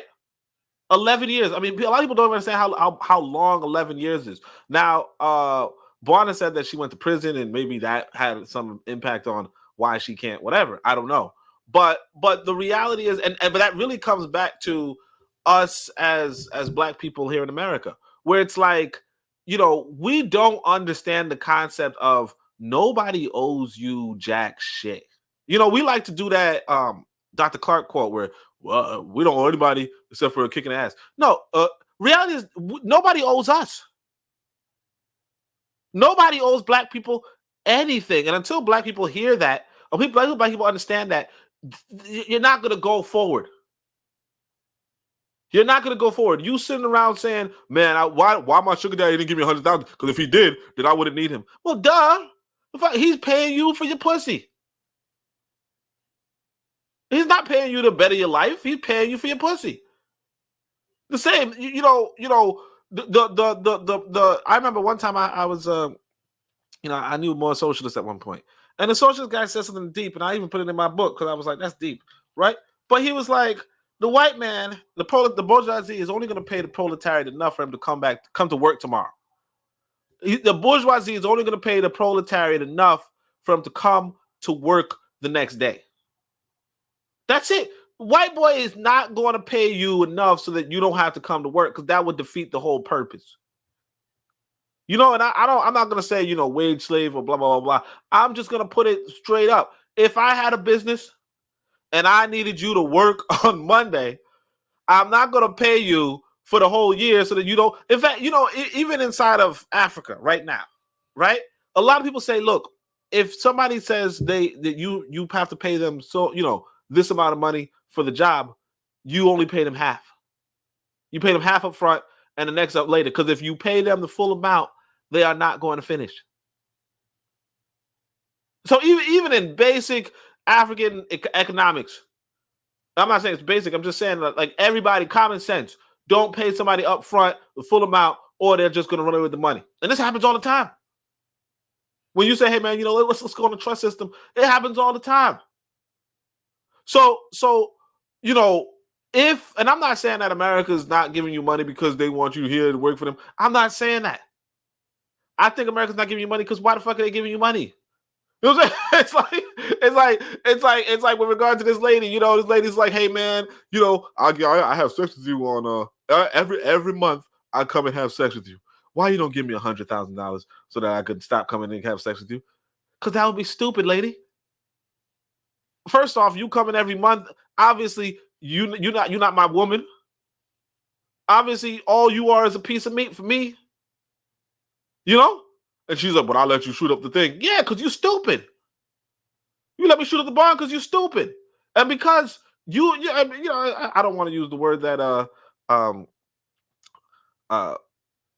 hey, why am I Black Steel Black Steel used. But yeah, you a hoe. I mean, you let me shoot up the barn because you a hoe. I ain't gonna marry you. I'm not gonna be serious to you. I'm not gonna be committed to you. And if you have a child and you don't get an abortion, I don't really give a fuck. Because you're just a hoe. You a stupid hoe. Unfortunately. So what I'm saying is sorry, so let me get to the question, right? Should the government stop treating us? I mean, again, I think there's two parts of this. One, I think, because I don't know if it was a black man put this video up, but I think this is one of the problems that we have where we just let anybody speak. You know, we just let anybody speak. And sometimes we don't even look into the background, look into the story, or look into the attitude that these people might be speaking with. You know, a lot of times what we're going to have is and this is why I think one of the things I like about Africa was that they separated men and women, you know, in the political sphere. You know, because what she's saying might make sense in a woman's political sphere, right? Hold on a second. I think so. She said might make sense for a woman's political sphere, right?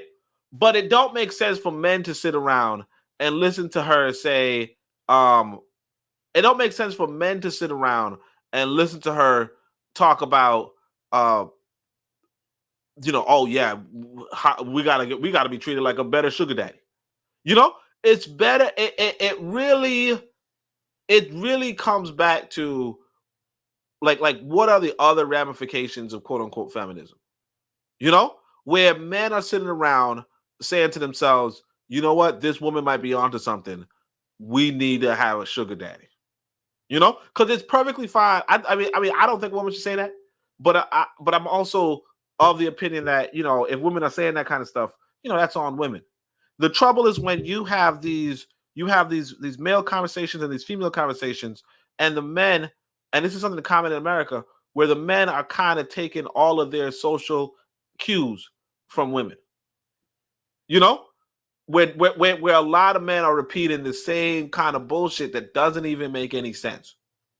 You would never give a hoe $100K because she's not gonna because you're paying her for sex, and she's not, and her sex is not worth $100K because you can get it for $1,200, and $1,200 is way too damn much, honestly. But you know, the point is, if you could pay less, you're gonna pay less. You know, it's market driven, and that's all. You know, you're not trying to improve people's lives. You're just trying to buy sex, if that's what you're into. But anyway, that's all I would say. Yeah, I seem to remember saying that very same thing you just said at the end there on Shoot the Breeze many times before. Does anyone have any last thoughts on this prompt? I know Buana wanted me to put this image up, this article up, where it says Biden says the $450K payments to families separated at southern border are not going to happen. So it refutes what the lady here says. Buana, did you want to add more to that? Yeah, she I mean, he was just because when I'm hearing her say that Joe Biden was promising to give $400,000 illegal aliens, I'm saying to myself, it really? So I had to look it up, and what I found was something that is antithetical to what you were saying. So it was just a rumor, and she was just a mouthpiece, you know, a UI, useful idiot, to spread that rumor, because Joe Biden was basically trying to say, well, I would never do something like that. Why would, you know, in this particular article, and it used his statements and referenced him. So I don't know why she's working for the Republican Party. But, you know, you have these people out here who they tell lies all the time. And with your information in terms of modern media, it's always good to look up some of the things that's claimed from time to time, because they may not necessarily be 100% accurate. So I mean, she's a black conservative. What you expect, man? They lie like they breathe. I mean, what exactly would you be trying to conserve as a black person in the United States of for America? black steel. You are the far left end, and I know you, my bro. I am. I know you can see, you can see things completely slanted. But some of the things, so I am looking at as an outsider, and I try to listen to both sides. I know where you're coming from, Black Steel, and I know where people like her. Some of the things she make claim, Black Steel, is it not true that many of our black children are aborted every year? Is that not true? Is that a true statement? Is that a fair statement to make? That is a true statement. However, I would say, why are these women choosing to abort their children? I don't think that we really understand, and I'm not a woman, but there are some reasons women choose to have abortions. And the truth of the matter is, if you really were to really ask these women why they were having abortions, they come with different. I didn't want a baby. I don't feel like I have support right now. I didn't have, there could be any number of reasons. But for her to say, well, black people are being told to have abortions and they're giving, $400,000 payments, man, that's a lie. She knew it was a lie when she said it. But okay, so let me ask you another question. Is it true that there is an excessive amount of so-called Planned Parenthoods in the black community as opposed to any other community? Is that true? Well, yes, but the thing is, Planned Parenthood doesn't just do abortions, though. Planned Parenthood does things like birth control. They do prenatal scans. They do a lot of stuff. So the Planned Parenthood is in the black community, but the thing is, Planned Parenthood is not limited to just doing abortions. Okay, the last question I have, and I'm just the last question. Okay, so a woman decides to abort her child. Okay. Right? Should the child have a say so in wanting to live? Because if the child, the child might want to live. That's like how you kill a baby. The child might want to live though. So let me say this, and I'm pretty sure I'm going to be on the far side of this. At what point is it, I'm not Catholic. I'm not one of those people who believe in life at conception. So at what point are we considering this to be a child? So I'm not gonna go down this rabbit hole, but at which point are we considering this to be a child? And listen, I appreciate that. I can appreciate that. Another thing too that we had to be honest with you. There's very little support for parents in America. So the one thing they don't want you to have abortion. We love the kids, don't have abortion. But when the kids get here, it's fucking kids. It is really how it is. So as a society, understand that America is very individualistic, right? But then they do things like they don't want to provide school lunches at the school no more. So before they're literally turning down money that would be used to give kids free lunch. They don't want that money. Housing is astronomically high in this country. Wages are poor as hell. All of that other stuff. So they don't. But black still. They don't want you to, they make it so they want you to have the kid, but when the kid get here, there's literally nothing to help you. That's a fair statement. Well, kind of fair, because two adults, consenting adults, hopefully they consenting adults, they decide to get together to have children. So the government shouldn't play a part in me having sex with my woman and me having it. The parents should be responsible when the baby gets here. But that's neither here nor there. I would just only say this. Oh man, you make me miss my point. I'll leave it alone, man. I forget my point. Go ahead, brother. Go ahead, No. cool.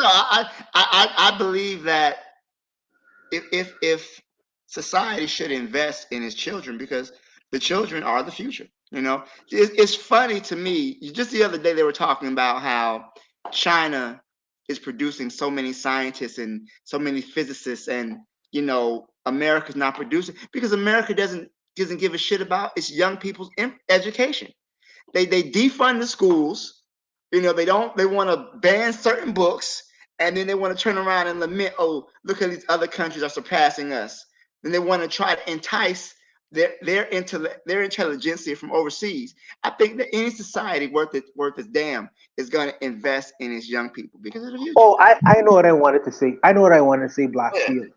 The genius of the black man is in the challenges he faces. And what I mean by that is let me deal with the African American man. The African American man has proven throughout time, even in insurmountable odds, that he has been able to produce, and not only produce over and above. You're coming from a situation of slavery where there was no set aside, brother. It was just the family and internally the community. There was no governmental set asides. They was coming out of slavery. Many of them was illiterate. If they didn't have Planned Parenthood during them times, they found a way to resolve their problems. You know what I mean? Sometimes that creates ingenuity. When you really don't have nothing, you have to improvise. You have to come up with something. This is how the generations before you all get to put you all in a position. Now y'all in the position right now, coming from that slavery kind of situation right now, and y'all have more things that y'all ancestors had to work with. Okay, so where does the government come in? Because you didn't have the government back then, and you're still able to produce and make it above and over. You know what I mean? To be really the highlight of many people looking at you all in the world. Why are you looking at the government now? Get it done yourself. You've been able to do it before, Black Steel. You've been able to do it before. Are you all saying you're a weaker generation? Are we talking about like the government providing things like having babies, and that you say that if should invest in children? Should invest in children. Yeah, the people should invest in the children. I don't think that's something that's ridiculous. I think that's hell. Every government, every nation should invest in its children. You don't think that's something that they shouldn't do? But what if they don't? The government has not. But Black Steel. Historically, the government has not invested in. I don't even the American government don't even consider the black population as their children. They consider them as their outside children. But even in that situation, they have still been able to produce above and over. How? Because they work with the community, internally with their community and their own families, because they had strong families. And despite the fact that they was ignored by the government, they was able to produce above and beyond. What is the gripe now? You say produce above and beyond, like yes, sir. Yes, sir. Produce scientists. Produce innovators. Saying black people were thriving during Jim Crow? Is that what you're trying to imply? Yeah. No, so I think bro. That's not true. I think Buana bought into the propaganda. The reality is that maybe so.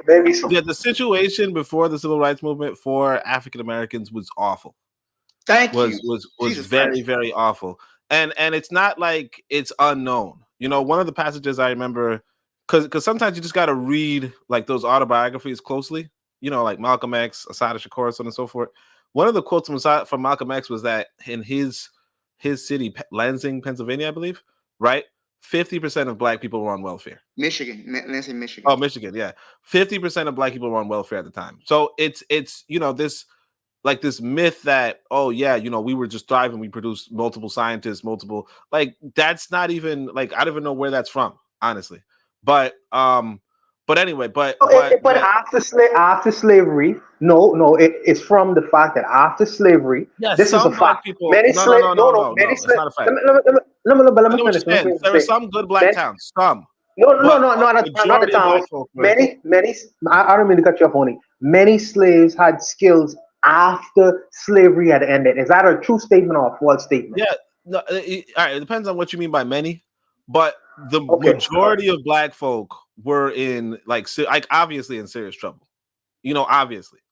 I don't know. Like again, they went into like they were kind of like, some of them went back into the plantations.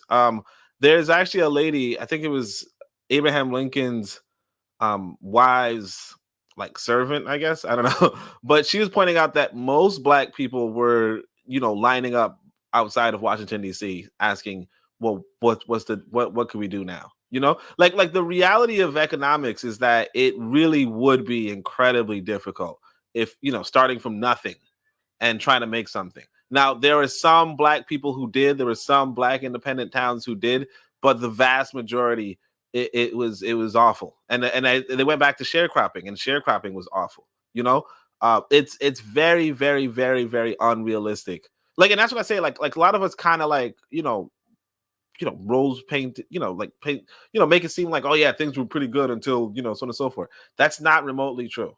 You know, it's a very America's a very difficult country to live in, and it was more difficult back in the past, I would say. So there's a lot of to your point on, there's a lot of historical revisionism. I don't know who I Am African is in the chat, but I would like to have him come on up and show his proof, because how is a group of people who were literally under segregation, Jim Crow, many didn't go to school past the 4th grade, sharecropping, random violence such as lynching, having this high GDP. That's comical. That's kind of funny to me. Come on, I Am African. Come on, brother. Come on. Click the link. Click the link.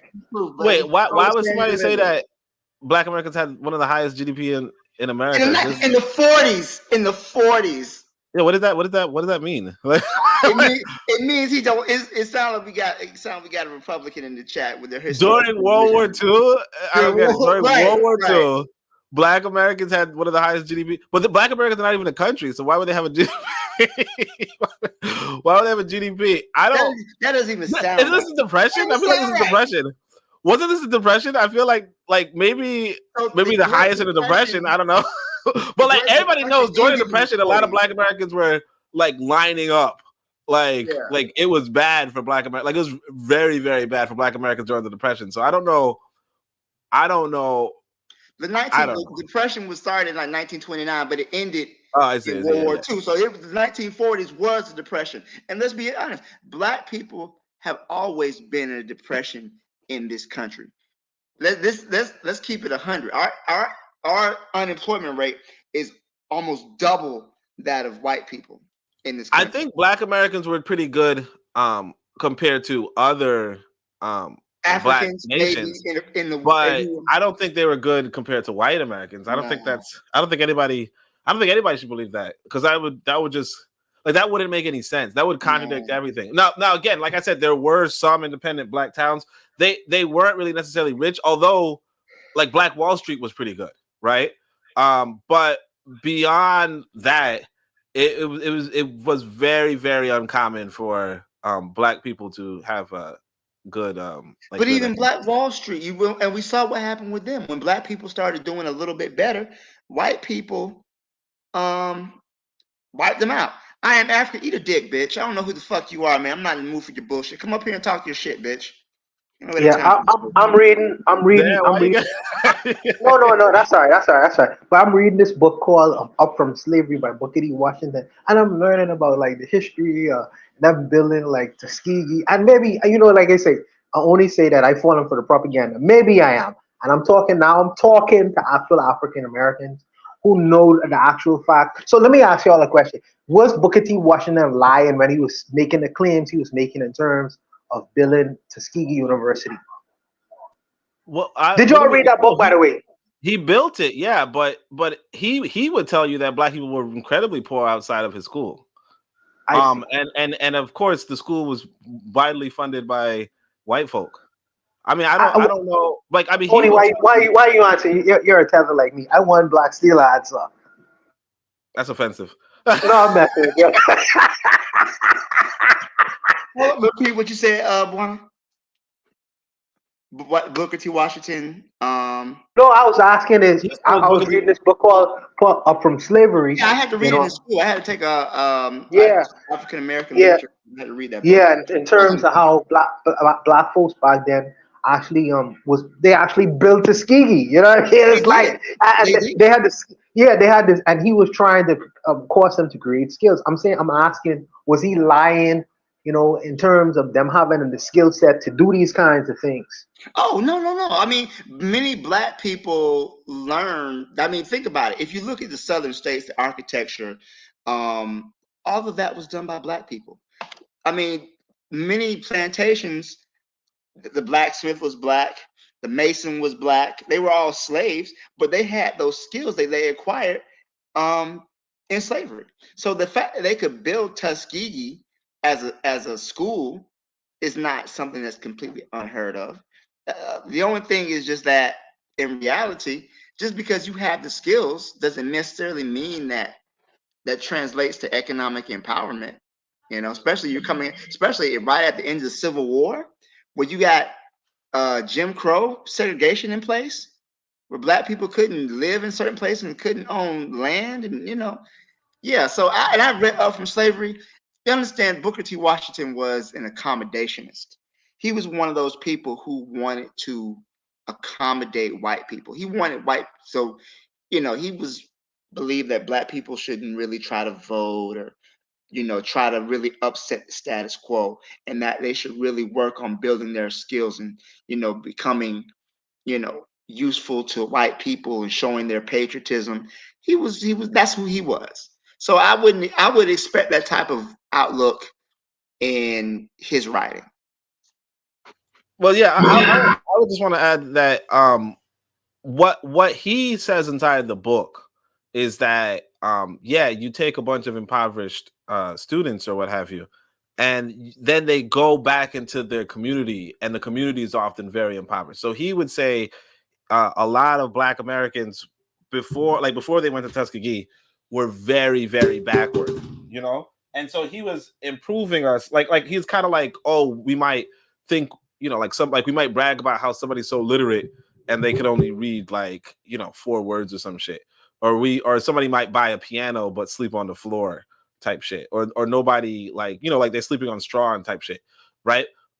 He so when you read the book and you read it carefully, you'll see that he's saying that for his school, you could definitely because I kind of agree with the idea of not saying victimhood. I was really just clearing the historical record.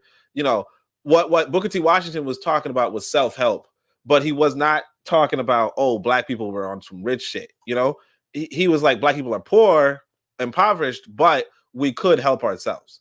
And he was also arguing it might take a long time for us to help ourselves, but we could help ourselves. So I think that's the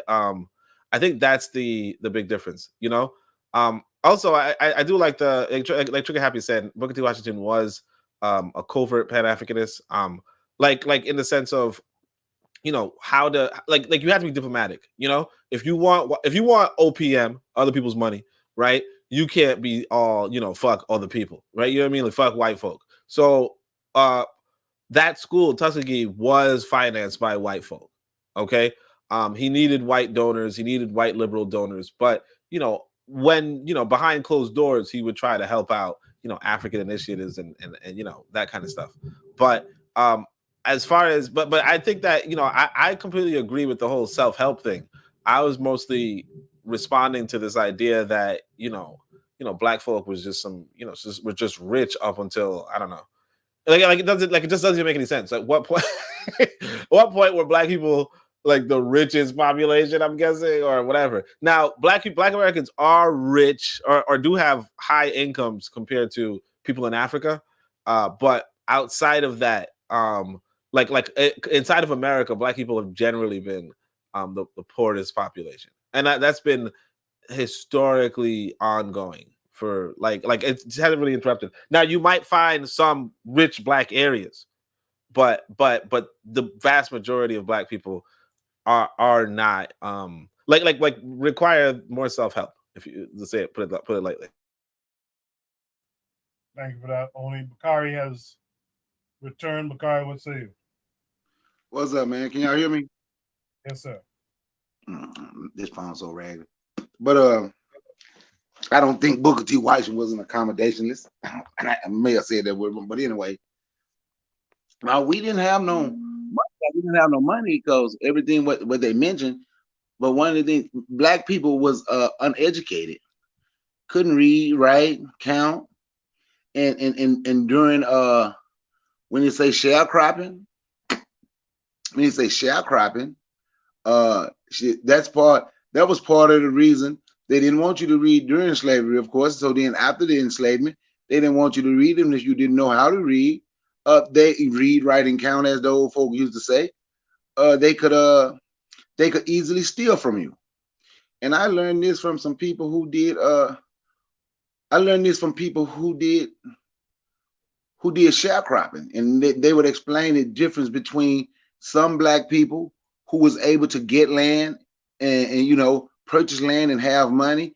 It was because somehow somebody in their family, they took time for somebody in their family, didn't have to, they just going to get educated, learn to read, write, and count, and others couldn't do that. So it was hard for them to have their money stolen.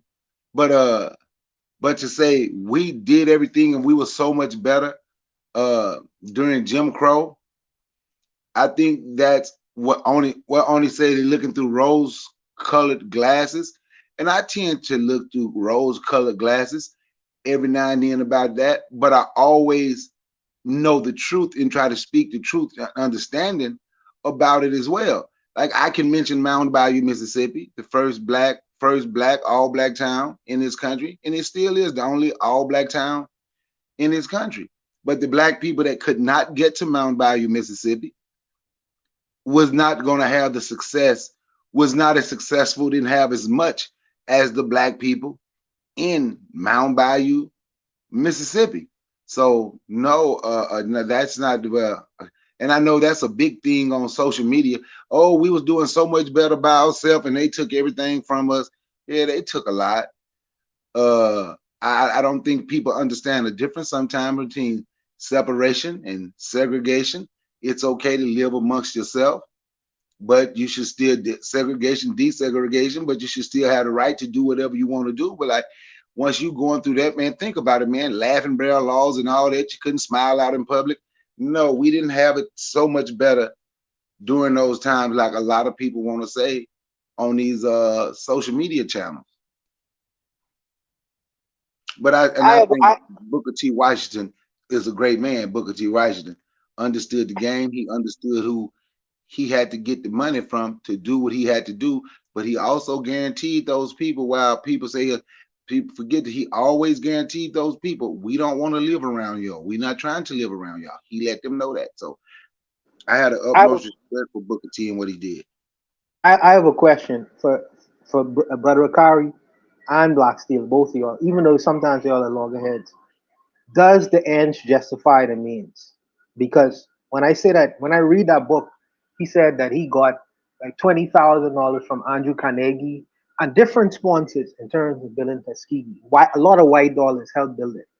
But even though he did that, Tuskegee right now still standing to this day, number one, it still has educated many, many black professionals. So even though back then he was writing things that would seem and appear that it was placating a lot of white people, you know what I mean? My brother saying it's a combinationist. Does the ends justify the means? That's what I'm asking.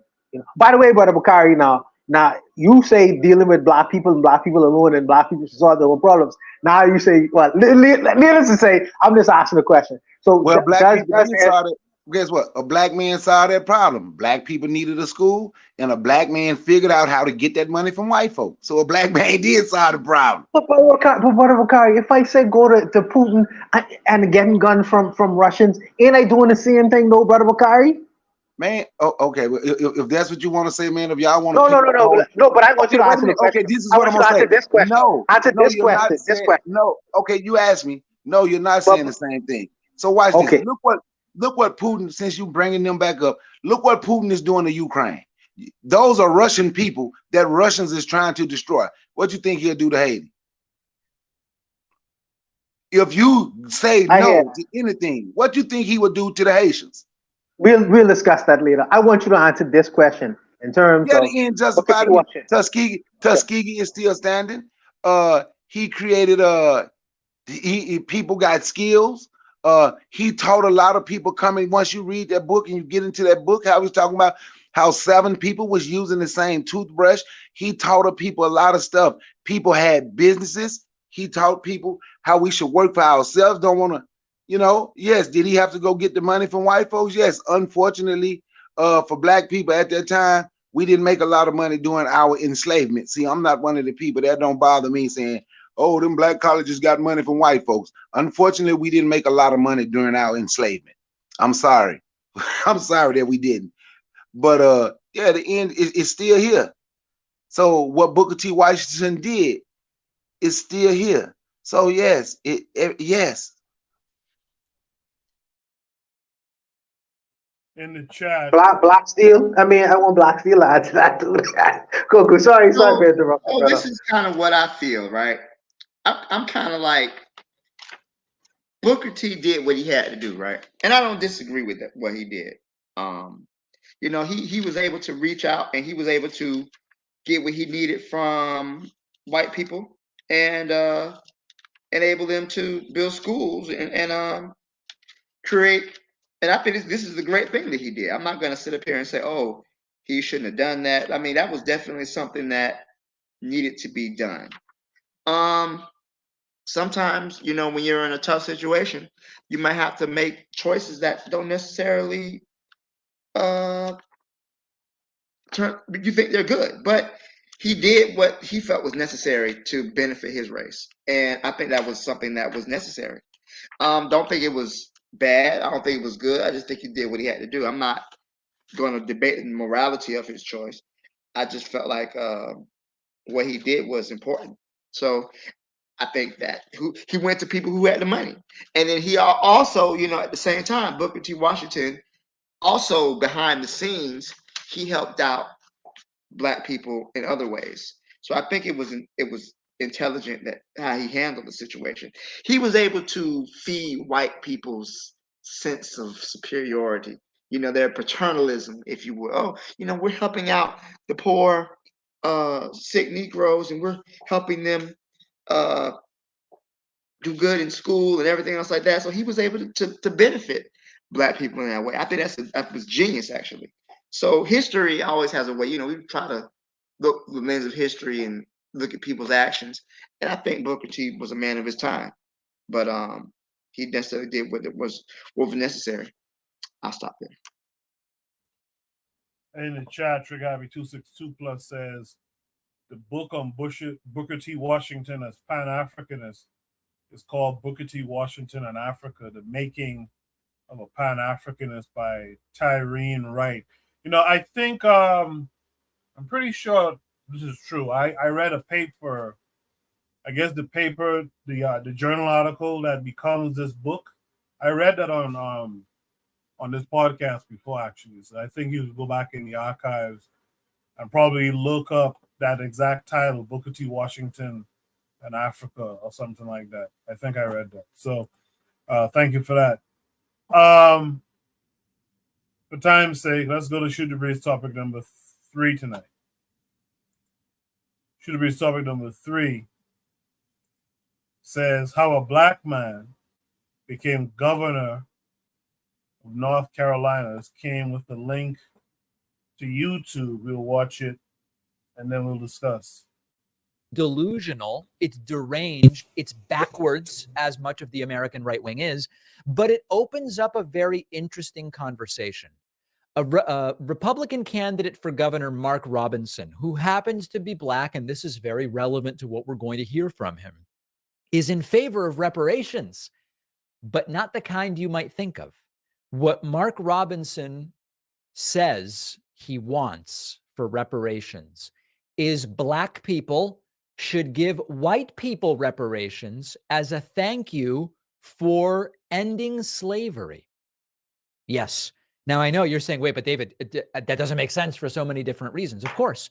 But let's first listen to what he had to say in its full ridiculous glory, and then we will talk about it. There are some people that were talking about reparations in this country. They wanted reparations.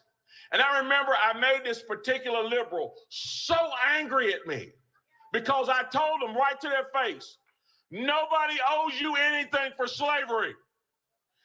If you want to tell the truth about it, it is you who owes. It's you who owes. Whoa. Why do you owe? Because somebody in those fields took stripes for you. Somebody after those fields were ended and slavery was ended, somebody had to walk through Jim Crow for you. Somebody fought wars and died for you. Somebody lived less than because they didn't have what you have, and they did it for you. There are people in their graves right now, and they are there because they were willing to stand up and fight for you. Those folks on the Edmund Pettus Bridge carrying American flags, take that, Colin Kaepernick, living in a society that he could scarcely acknowledge, something that he has never known, living with a bigotry that none of us can imagine. Right. Carried American flags on that bridge. And when they were hit upside the head with nightsticks and shot with water hoses and knocked to the ground, they got up and picked those flags up and kept marching. All right. So I guess he's saying not only do Black people today owe white people reparations, they also owe earlier Black folks who, which is weird. So this is unreal stuff. And this is what happens when you just become a contrarian for the sake of contrarianism. Now, I think that there are perfectly reasonable critiques about reparations, and we've talked about them before. You can come down on either side as far as reparations go.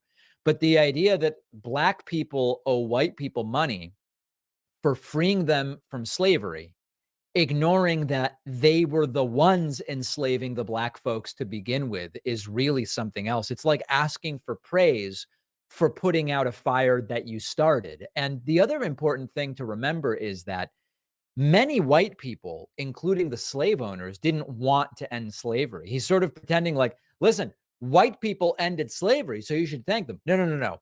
A whole bunch of white people did not want to end slavery, and they lost the Civil War over that. It's a wacky argument to make. And by the way, even after slavery was legally abolished, we still saw Black folks facing segregation of all kinds, discrimination, oppression in the form of Jim Crow laws, systemic racism, and so much of that legacy that we followed through hundreds of years. This is really wild. And I'll be totally honest with you. I don't even know if Robinson genuinely believes this. This is the virus, the mind virus of contrarianism, of if anybody on the left is suggesting X, then I need to make clear that the opposite of X is actually what we need. I don't know whether this is going to win him the governorship or what, but it is unreal to see them saying these things out loud. And what's even crazier is people in the crowd who decide to clap for it. This country has fallen very, very far. I like how this white boy is playing dumb. Yeah. In the chat, Erzuli gets astray. Only says, not gonna lie though, he sounds like Erzuli. I never saw both of them in the same room. You know, I was thinking he sounds like Oni actually. And then no one owes you nothing.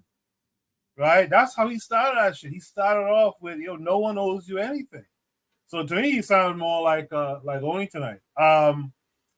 Athrazer says he's saying that they should think of themselves as proud citizens of America who owe their lives to America and all their ancestors fought for, logical and consistent. So Athrazer agrees, I guess. He says, nowhere did he say that Black people owe white people money.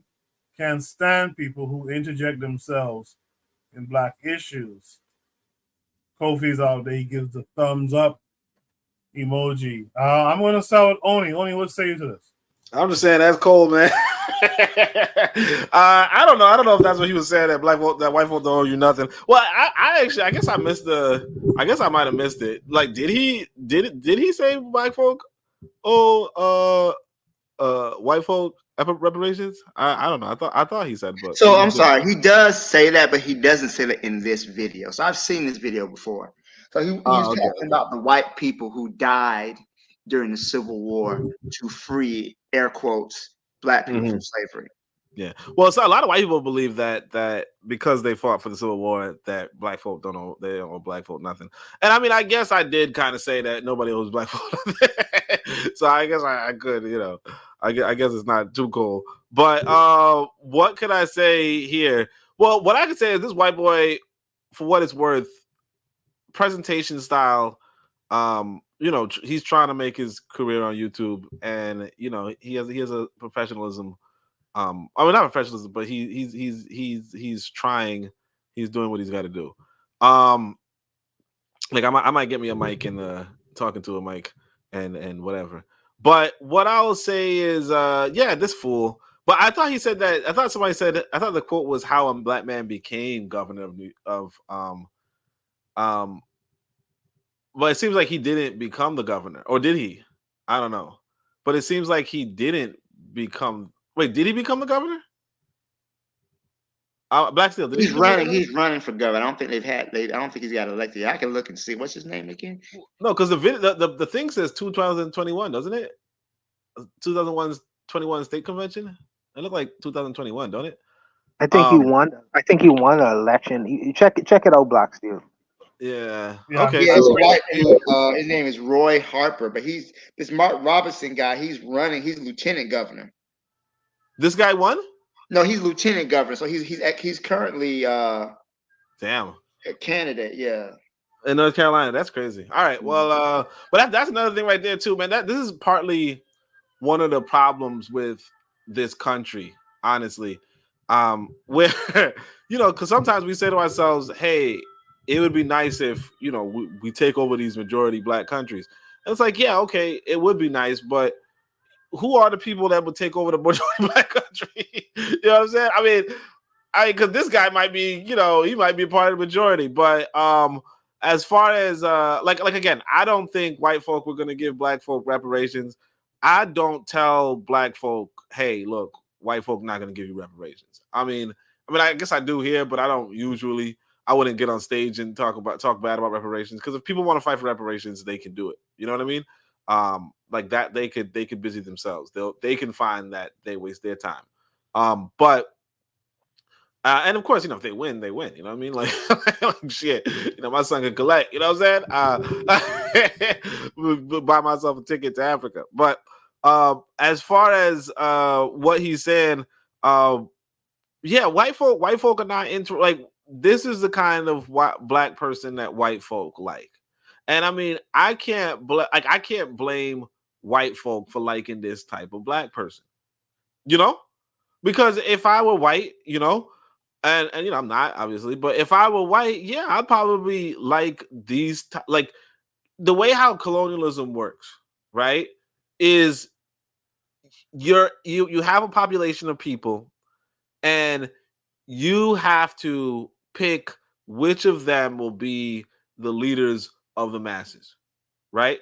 And the question is always going to be, do you want the leader of the masses to be some firebrand revolutionary, or do you want the leaders of the masses to be for the colonial system?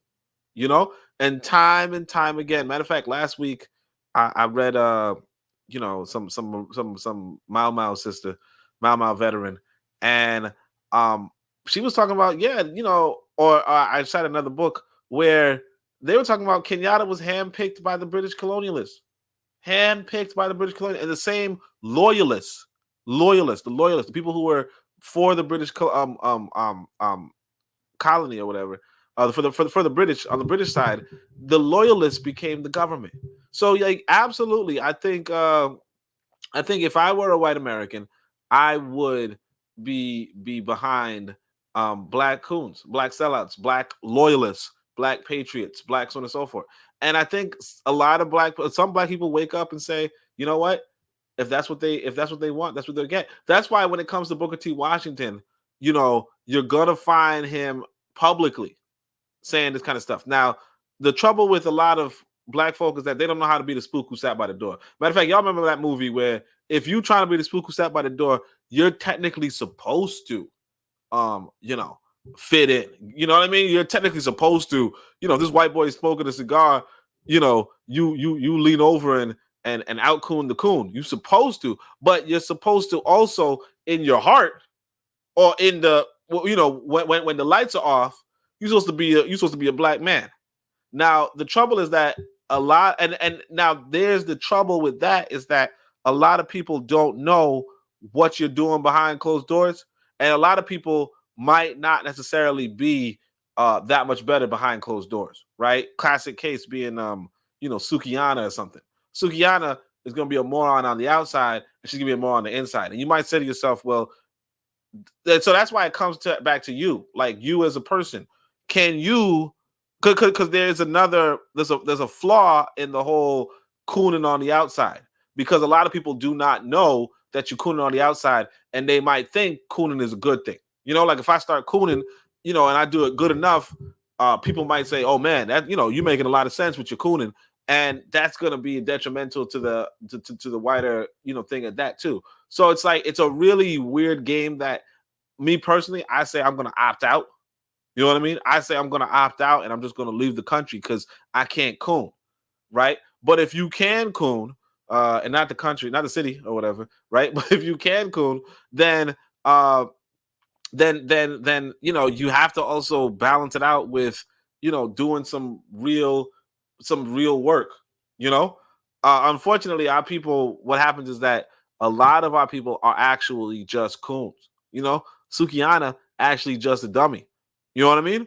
And that's another part to it. But of course, white folk are gonna prefer the dummies, they're gonna prefer the coons, they're gonna prefer the fools, and it's only comes the question of, can you get up there? Because I'll tell you guys this, them Chinese boys who end up sending, you know, artificial proprietary knowledge about artificial intelligence, proprietary information, whatever.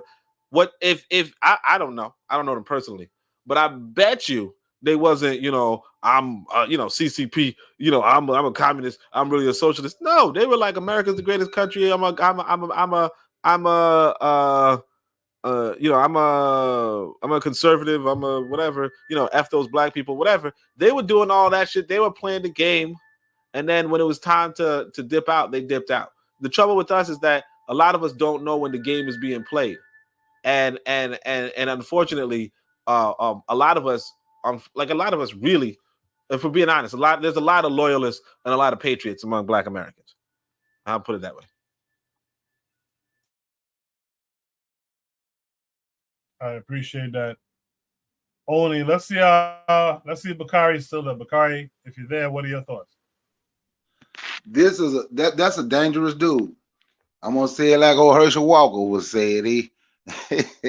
I'm telling you, man, Herschel Walker was extremely dangerous to black folks. A black man like that, speaking like that, he's very, very dangerous. What Herschel Walker say, black folk, call yourself a black American or African American, just be American. And you going around here talking about some reparations. If you gonna get reparations, you got to get the white people reparation too, because after the Civil War, they lost their property. He may as well say, he could have said it like Herschel Walker. Well, he ain't gonna be teaching on CTR. He could have just said, well, black folks like that is dangerous. And the reason they're dangerous, because there's certain things that white politicians just won't openly do. But they can get somebody like him and Herschel Walker, even though Herschel Walker didn't win. And boy, I had packed my clothes. I was leaving if he had won. But George, if he had won. But they can get him to do it, and they can say, see, a black man did it to you. This is how they feel. So he's fitting their agenda. But now when it comes to the things of reparations, Harsh Reality put something in the chat. He say, you only owe what you can collect. I think you only owe, black people gonna have to change some of that. We're gonna have to change some of the actions. We would have to change some of the actions if you want reparations. But why give somebody reparations when they want to tell you ain't no African in them, when they have been taught they would disrespect their ancestors? You don't have to give them nothing. This one guy did a whole video. He's a proud black American patriot, you know, and that's what most of them, and that's what they say. So I don't have to give you a damn thing. And y'all still gonna kiss my feet. Y'all still gonna bow to me and brag on what we did to you and tell you how bad other black people got it around the world. But they ain't worried about black folks. And we know if you've been making 50 cents, we know if we give you $1.50, We know you're gonna leave your neighborhood. You ain't concerned about fixing your neighborhood. You're gonna get money and come live next to white folk. They ain't got to give you nothing. So do they really owe you something? They let you live next to them. They ain't got to give you a damn thing. And they ain't gonna give you nothing unless we change our actions. And changing our actions is something we don't want to do. Changing our actions, hold your money in your pocket. Stop just giving away all of your money. Stop. We don't even want to control our own neighborhoods. So why? They don't have to give you nothing. They know black people ain't gonna do nothing but scream. They owe us reparations and follow some damn fool on YouTube saying, cut the check, cut the check, cut the check, cut the check. They know that's what black people is going to do. And they know because they watch, they listen, they study black people. And they know when they talk to that person who's screaming, cut the check, and somebody, I'll never forget because we got this many people in ADOS in the organization now. How about if we all start putting a minimum of $5 a month, and the people that can afford 25, and we can start open businesses. And then the leaders of that so-called group called ADOS, we ain't no business group. We're a reparations group. Ain't nobody, it's 2,000 people in this chat. Ain't nobody in here got no $5. We ain't got no $5. And I got a homeboy, his business, he make about $150,000 a year. No kids, no nothing. And she was able to convince him that he didn't have $5. Man, ain't got no $5 a month. I'm like, dude. So they don't have to give you nothing. So how do they owe you when you're gonna keep doing the same thing? We done went from it's gonna be the same thing. We're gonna beg and complain, but ain't gonna do nothing different. Wax and wane, love to hear ourselves talk, but ain't gonna explain, ain't gonna do a damn thing different. We just gonna keep continuing to do the same thing, hoping you can appeal to the moral side of some people who have showed you what they see as morality. And they don't even see you in no way, shape, or form. So is he right? I ain't gonna say now black people don't owe no white people no reparations. God damn it, but if we want something, we gonna have to do something different. Hold your money in your pocket. How about that? Hold your damn money. Appreciate that, brother Bakari. In the chat, Trigger Happy says, we haven't really mastered espionage. I think we need both, though. We need the unapologetic and the double agent who's working for gains of our race. D-Web from the Harsh Rally podcast is out there. Hopefully he's doing better. He said that Marcel dude ran for Congress on a reparations platform in South Carolina and came in third behind two other black men. This dude only playing the game, respected or not. Reparations polls at 66 to 75% negative. So that's some nice information from Webb there. Bakari agrees with Webb, who says black people not getting reparations through politics, period. You need an international court case, and in order for that to happen, you got to be organized and recognized. And Bakari agreed to that. Let me hear from Black Steel next. Black Steel would say. So usually reparations are given at the defeat in a war, right? So for example, Germany had to pay reparations to the Allied powers after World War I and II. Usually when you defeat someone on the battlefield, you have to pay for them to repair the damage you caused. So I do believe that African Americans are deserve reparations, but not just African Americans. Afro Caribbeans are owed reparations. Afro Latinos are owed reparations. African people on the continent are owed reparations. However, you're getting even though you might owe somebody something, if you don't have a mechanism to enforce or punish people if they don't pay you, that now we're just sitting around doing nothing. Because white people aren't going to say, hey, you know what? We treated you guys so badly. We really should compensate you for all the horrible things we've done. That's not going to happen. You heard this big, milk dud head Negro saying we should pay white people. I'm sorry, he didn't say it in this video.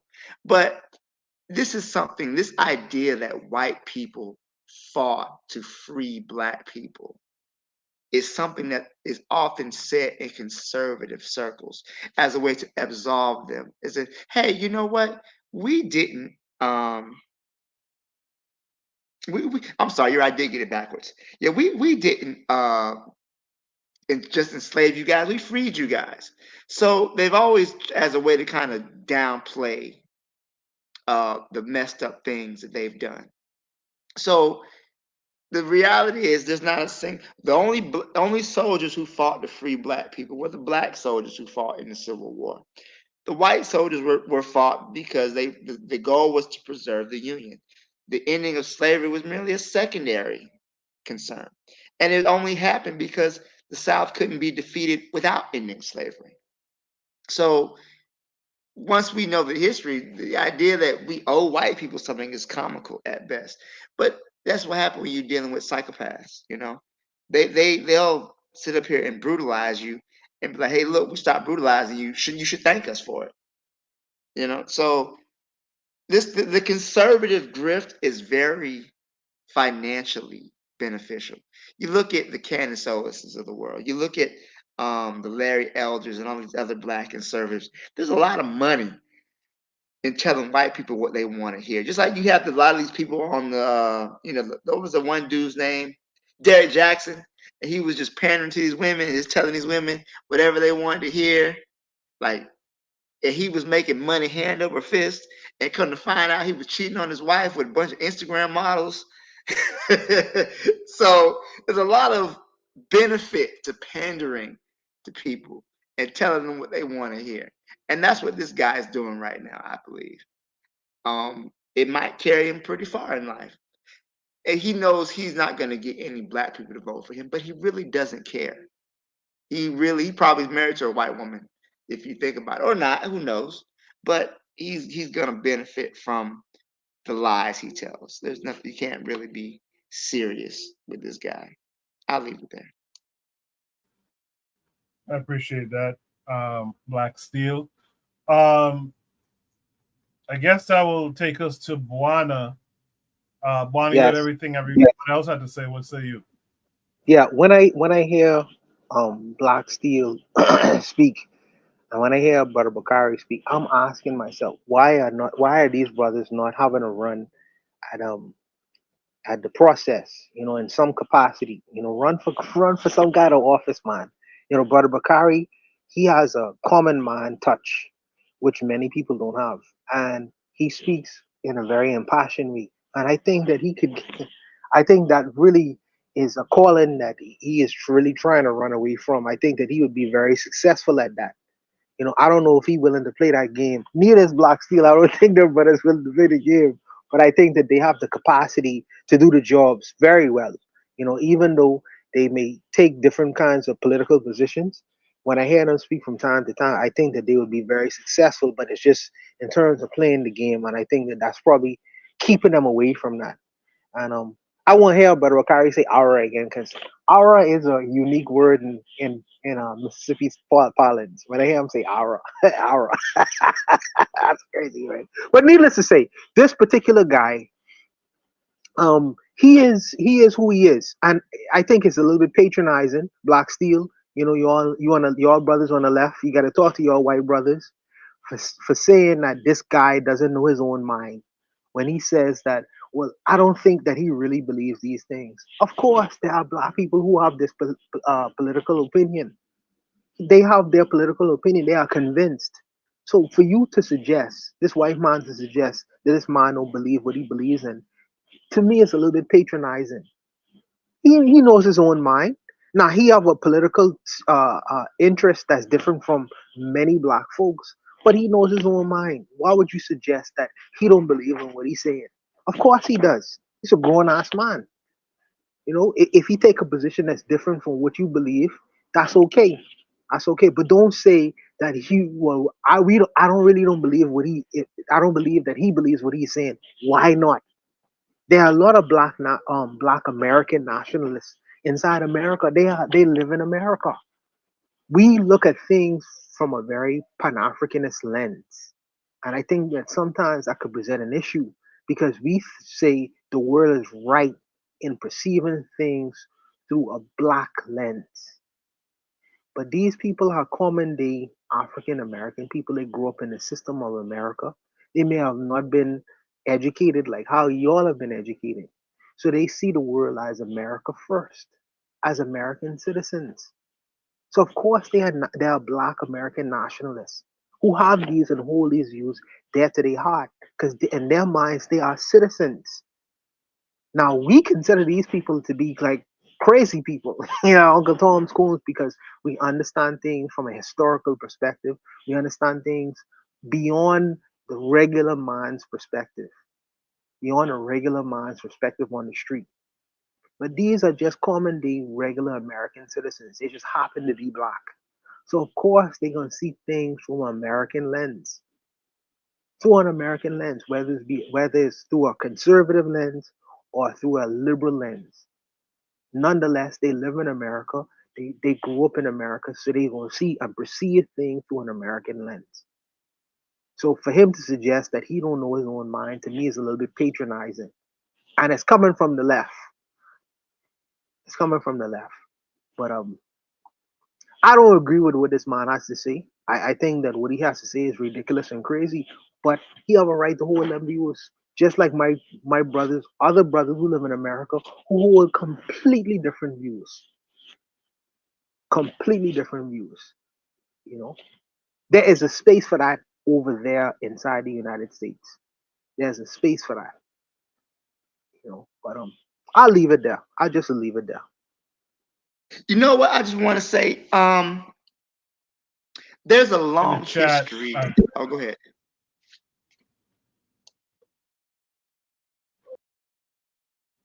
No. I was just going to say in the chat, Trigger Happy says, I read a Lispo Yakama article that the estimates are like $3 trillion for reparations. LOL. No way you get that without a state or collection of states. So that goes to D Webb's comment earlier.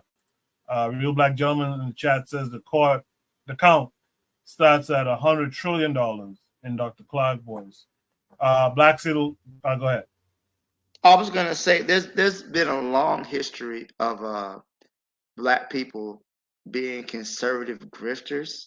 So for the white dude to say that, like, he doesn't know his own mind, and I'm not trying to take up for this white dude. I don't know this white dude from a hole in the wall, but I think I mentioned Candace Owens before. Candace Owens literally she went to a school and she dealt with racial discrimination to the point she had the NAACP create a lawsuit. So when she gets on here and talks about how racism doesn't exist anymore, that black people aren't affected by racism, it just kind of shows she doesn't believe what she's saying. This dude, he initially ran on a reparations platform. So now he's saying black people should pay white reparations. It just kind of makes it like, wait a minute. For one, he's kind of like how Tariq Nasheed was flip-flopping. First, he was making movies about being African and, he loved black people and, 1804, Hidden History, Haiti. Now, all of a sudden, he's the FBA. This is our country, waving the American flag like he's goddamn Paul Revere. So, yeah, he's grifting. He's following the money. I think that's why he probably said that. Just my thoughts. But Black Steel, does Thomas Sowell believe what he believes? Does Thomas Sowell, or does Jesse Lee Peterson? Does he believe it? Thomas Sowell is a whole different animal, sir. That man wholeheartedly believes that if slavery was to come back tomorrow, he would walk back in the cotton fields, put the chains on himself. Thomas Sowell is a diehard believer. Yes. I was when Black Steel said something about Caribbeans and all that, and all the black people old reparations, I absolutely agree. And I was reading in the chat what Harsh Reality said, we have to be organized and all that. And we do have to be organized. And he said something about World Court or whatever. That might not be, I'm paraphrasing because I ain't looking at it, right? But anyway, it has to be a collective fight of all African people for reparations. And in this country, if we want to organize, I've asked, why don't we organize under the Gullah Geechee Nation? Queen Cat is their united, is their representation in the United Nations. So I asked somebody who say they are ADOS, the American Descendants of Stupidity, right? And don't nobody want to do that. I said, so what? Man, if we just be American. I said, okay, well, you be an American now. You scream and cut your check on YouTube. It said, then y'all trying to follow none of these folks on YouTube ain't out here doing nothing trying to get you the name in the streets at all. Y'all don't, but I'm just saying, but it has to be organized. We have to be a collective group. Now, I'm one of the people who won't say none because Bawana kept back. Do you think this person believes? I'm gonna tell you something. I think all of them believe it. If you say it enough, I don't give none of them a pass.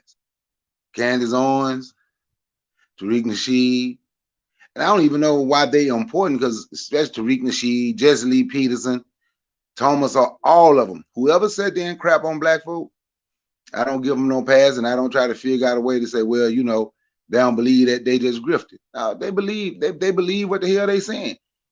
They believe what they're saying. You can't spit on me and tell me it's raining. Oh, it ain't really spitting, it's raining. No, dude, you spitting them on. And one of the problems, I don't think we have never really dealt with the sellout. We have never really dealt with the coon. Because we'll talk about, some African people, so they sold us out. Well, they got descendants, so you got descendants of sellouts over here too, then, who's willing to do whatever to make sure they're okay. We have never dealt with the coon. We have never dealt with the sellout because we look to make excuses for them because they're black. By saying when we say they don't believe what they're saying, we're making excuses for them. Now, they mean what they say. And actions, whatever you would consider action need to be taken against those people too. Because you can say they don't believe it, but they'll be right there in line, chanting, whatever, whenever these folks getting ready to do what they're going to do. They'll be right there with them. So, Bawana, I don't even know who all name you said, but you didn't ask me. You asked Black Steel. So I can't remember the names. If you had asked me, I would have said, hell yeah, all of them believe whatever they said. Appreciate that. If there's no last thoughts there, let's go to Shoot the Breeze topic number 4, which will probably be the last topic for tonight. Shoot the Breeze topic number 4 says, should we team up with the Western powers and European powers to sue Africa for reparations? They allegedly did the same to us. So this comes with a link that takes us to YouTube. We'll watch these timestamps and then we'll discuss it for our last discussion of tonight.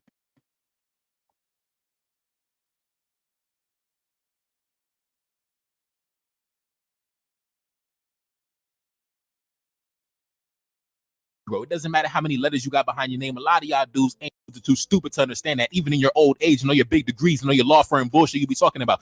Nigga, a bunch of miseducated, doofus ass niggas. And you know what? This is what Carter G. Woodson talked about in the miseducation of the Negro. It doesn't matter how many letters you got behind your name. A lot of y'all dudes ain't intelligent for real, man. Scared to go at the white man for real, man. Going after your brother and your cousin because you're scared of the white man for real, pussy. And I'm going to stand on that. That's all it's about. And towards the end of the video, he actually admits this in an indirect way. Dennis Sperling in the indirect way says, I'm too much of a bitch-made ass nigga. I'm a pussy ass nigga. I'm scared of the white man, so I'm going after the black man. He admits that at the end of the video. Now let's continue. American court. So there's precedent that is set for African Americans to sue the current African nations for the wrongdoings of their predecessors. Now, some of you are saying, well, we don't have any money. Yes, you do. You have wealth. You have wealth. And you have wealth, you have land, you have oil, you have resources, you have minerals, you have all sorts of things that can be used to compensate this debt. We're better off here. There are those who say that we're better off there. My position is, well, whatever you choose to do, understand that this opportunity is out there. It will simply require a legislative change and permission from the United States Congress and the president to file lawsuits against these different African nations, and it would happen. Now, the thing is, when that does happen, and this is where it gets even more complicated. All right, we back. Now, listen, this guy, this dude says that he's going to seek permission You know, the way to get reparations from African nations is by seeking permission of the white men who control the United States. We're going to go to the white men who control the government, and we're going to ask their permission and their authorization and their assistance in waging diplomatic warfare against African nations. Now, let me ask you, how is that any different from the African chiefs who sought the assistance of the Dutch or the Portuguese or the French or the British to wage warfare against other African nations next door or their neighbors or their rivals? What's the difference? You linking up with a white man to go against another black man. No different than the African chiefs of the 1700s, the 1600s. You're no different. You got the blood of the slave trader in your veins, bro. And it's so funny because, and I called him the FBA passport, bro, because now he's trying to get on his nationalistic, ethnocentric bullshit. But you the same dude who was going to different nations talking about, yeah, we got to get our passports. We got to be sexual migrants, and we got to go link up with women from different countries, the mixed race women in Colombia and Dominican Republic and all this shit. You're not a fucking nationalist. You're a fucking whoremonger. Like I said in the beginning of the video, I can just tell by your energy and your vibe. A guy like you, the woman wasn't even looking twice at you until you got a few dollars in your pocket, bro. Until you got a few shekels in your pocket, the woman wasn't even looking twice at you, bro. For real. You had to become a big shot lawyer for the women to even look twice at you, and your fucking marriage failed. Your marriage failed, bro. So stop it, bro. That's why I never listened to this fucking channel. You know, shout out to Kevin Samuels, but a lot of y'all dudes who follow Kevin Samuels, y'all never had the intelligence and the elegance and the demeanor of a Kevin Samuels. Y'all always was lame ass niggas from a mile away on y'all boys. Dennis Sperling looks like he hasn't been healthy since goddamn George Bush was in office. Looking like you just came from the pharmacy for your ACE inhibitors and your beta blockers. Bro, stop it. Stop it. You got bigger things to worry about instead of suing Africa, because you're not going to get a fucking dime. And it's not that African nations don't have the means to pay. They do. They do, but you're not going to get shit because you're not willing to do anything about it except make videos. That's all you're going to do. All you're going to do is make videos and write letters to white men to help you out. That's essentially your game plan. Make videos on YouTube and write letters to white men, hoping that they're going to take up the mantle of your cause to sue Africa. But that's all you're going to do. You're not going to do anything besides that. You're not going to do anything like the black men in West Africa and Burkina Faso, Mali, and Niger, picking up their weapons and going to war with the jihadists. You're not going to do shit on that level. You're going to sit in your comfortable patio on your fucking hammock making videos to a bunch of lame-ass niggas who listen to your bullshit. That's it, bro. And you know it's facts. You know I'm spitting facts. You got black men in West Africa going to war with the jihadists, literally bringing fire against the jihadists. And the only fire you bring is your hot-ass breath on the microphone. That's it, bro. You got black men in West Africa building gold refineries, doing diplomatic warfare against the French. And the only thing you building is a failed YouTube channel that has the same level of engagement as mine. And I got a fraction of your audience. How the fuck I got 9,000 subs? You got close to 70,000 subs. And we got the same level of engagement, bro. Bruh, listen, man. Listen. You tried to be the next coming of Kevin Samuels, but you can't be the next coming of Kevin Samuels because, bro, you look disheveled. You look disheveled. You look like you haven't had a healthy meal since John Kerry was running for president. Bruh, pack it up, man. Pack it up, man. This YouTube shit ain't for you, bro. This YouTube shit ain't for you. Give me a year. I'm going to be blowing right past you, big bro. Talking about you need to seek permission of the United States president to sue Africa. Man, stop it, bro. Sounding no different than the African chiefs talking about we need to get the British muskets to go to war against the Ashanti next door. We need to get the French muskets to go to war against the Oyo. You know what I mean? Please stop, man. Please stop. Talking about you about to tag team with the white man to go against the black African man. Man, fuck out of here. Let's continue, bro. Cutting through that red tape. Well, the quickest incentive to make somebody cut through the red tape is basically say either you can do it this way or you can do it that way. You can do it the easy way or you can do it the hard way. Either you give us this land with no strings attached based on the fact that based on our lineage, or we take your money. We take all the oil proceeds. We take the money that you have. We get a judgment here in the United States. And based on treaties that we have with many of these foreign European countries, we go there and we seize your assets in the banks of London, Spain, Portugal, any other place. All right, we back. Now I'm starting to believe, like, you know, them Tariq Nasheed, them FBA boys, when they say they're not African, I'm starting to believe that because this dude says that we can do it the easy way or we can do it the hard way, and we're gonna take your land, and we're gonna take the oil, and we're gonna take the diamonds, and we're gonna take the coltan, and we're gonna take the, you know what I mean? We're gonna take the uranium. Listen, a real black African man knows if you're gonna do that, bro, you better round up the troops for that. You're gonna need to round up an army of 20,000, 30,000, 50,000 if you're talking that type of shit. But you're not African, so you know You're not thinking that way. You know what I'm saying? You ain't got that in your blood for real. You know what I'm saying? You ain't got the blood of the black African warrior chief in your fucking blood, nigga. I can tell by just looking at you. You got a whole bunch of European blood in your bloodstream. You got the blood of the fucking European in your bloodstream. Boy, I can tell by looking at you. Your whole bloodstream infiltrated. You know what I'm saying? That's why you discombobulated talking all this bullshit on YouTube. It's genetic. It's spiritual. You know what I'm saying? You got a bunch of different ancestral spirits battling inside of you. You all fucked up in the game. And in case nobody told you, I'm gonna go ahead and tell you, you're not gonna get nothing from the Africans. You're not gonna get a single diamond. You ain't gonna get a single bar of gold. You're not gonna get shit. You're not gonna get shit. And your only hope is that maybe the white man shows sympathy towards your cause and gives you a helping hand. That's your saving grace. That's what you hoping on the star that will happen. The white man gonna get behind me and get behind my movement. Oh my God, let's continue. Why? Because we said so. Why? Because we have treaties. America has treaties with these European countries, and that's just what we. Now, listen, subconsciously, he caught himself. You heard what he said? He said, because we got treaties. I mean, America got treaties. Yeah, nigga, you know who got the treaties. Yeah, the white man got them treaties, nigga. You ain't got no fucking treaty with nobody. You ain't gonna do shit to nobody except make YouTube videos, pussy. Let's continue. And we're going to sue them here in the United States for that. And you know what? We'll get our money from them, and we'll get our money from their bank accounts and their oil residuals. Where they send their oil off to get it refined, we'll seize those. We'll seize those proceeds. What do you think the American population would be more agreeable with? I think that these folks in the 50 United States would say, "Yeah, go ahead." And folks want to sue those. You foundational Black Americans want to. Those Africans, yeah, go ahead. Let's get some legislation on the books. Because why? All that means is it's an opportunity for Black Americans to bring more revenue to the United States through lawsuit. And we're going to sue them here in the United States for that. And you know what? We'll get our money from them, and we'll get our money from their bank accounts and their oil residuals. Where they send their oil off to get it refined, we'll seize those. We'll seize those proceeds. What do you think the American population would be more agreeable with? I think that these folks in the 50 United States will say, yeah, go ahead and sue those Africans. You Black folks want to sue those? You foundational Black Americans want to sue those Africans? Yeah, go ahead. Let's get some legislation on the books. Because why? All that means is it's an opportunity for Black Americans to bring more revenue to the United States through lawsuit.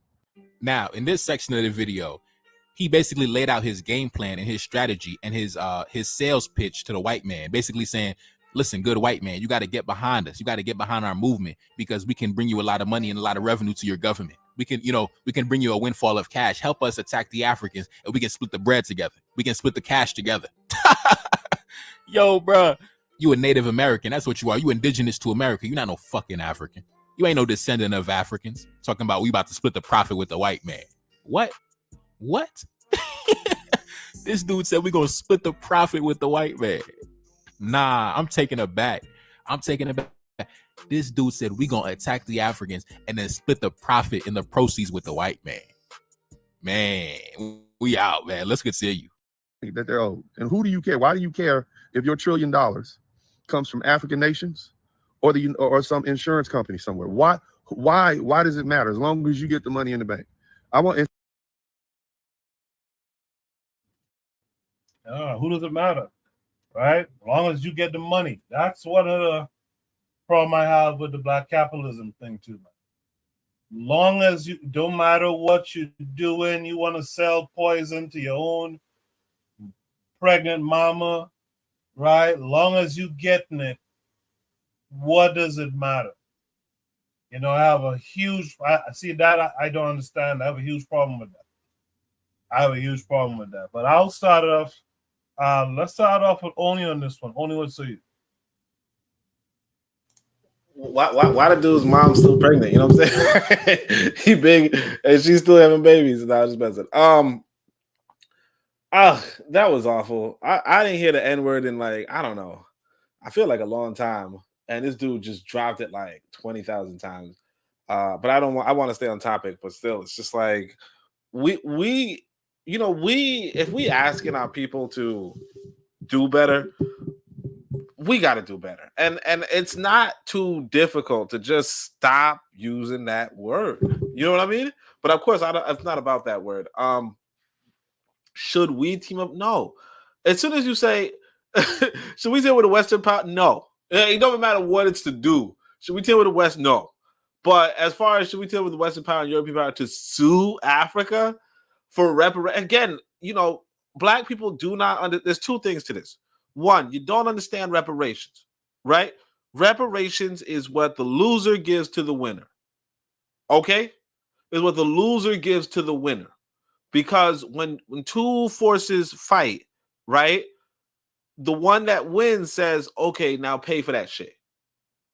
You see what I'm saying? Like the one that wins makes the other one their bitch. It's like if me and them, it's like how it is. Like, let's say somebody, let's say you get into a fight with somebody, you kick their ass, right? All of a sudden, you telling them, all right, now do X, Y, like now sweep my house. You know what I mean?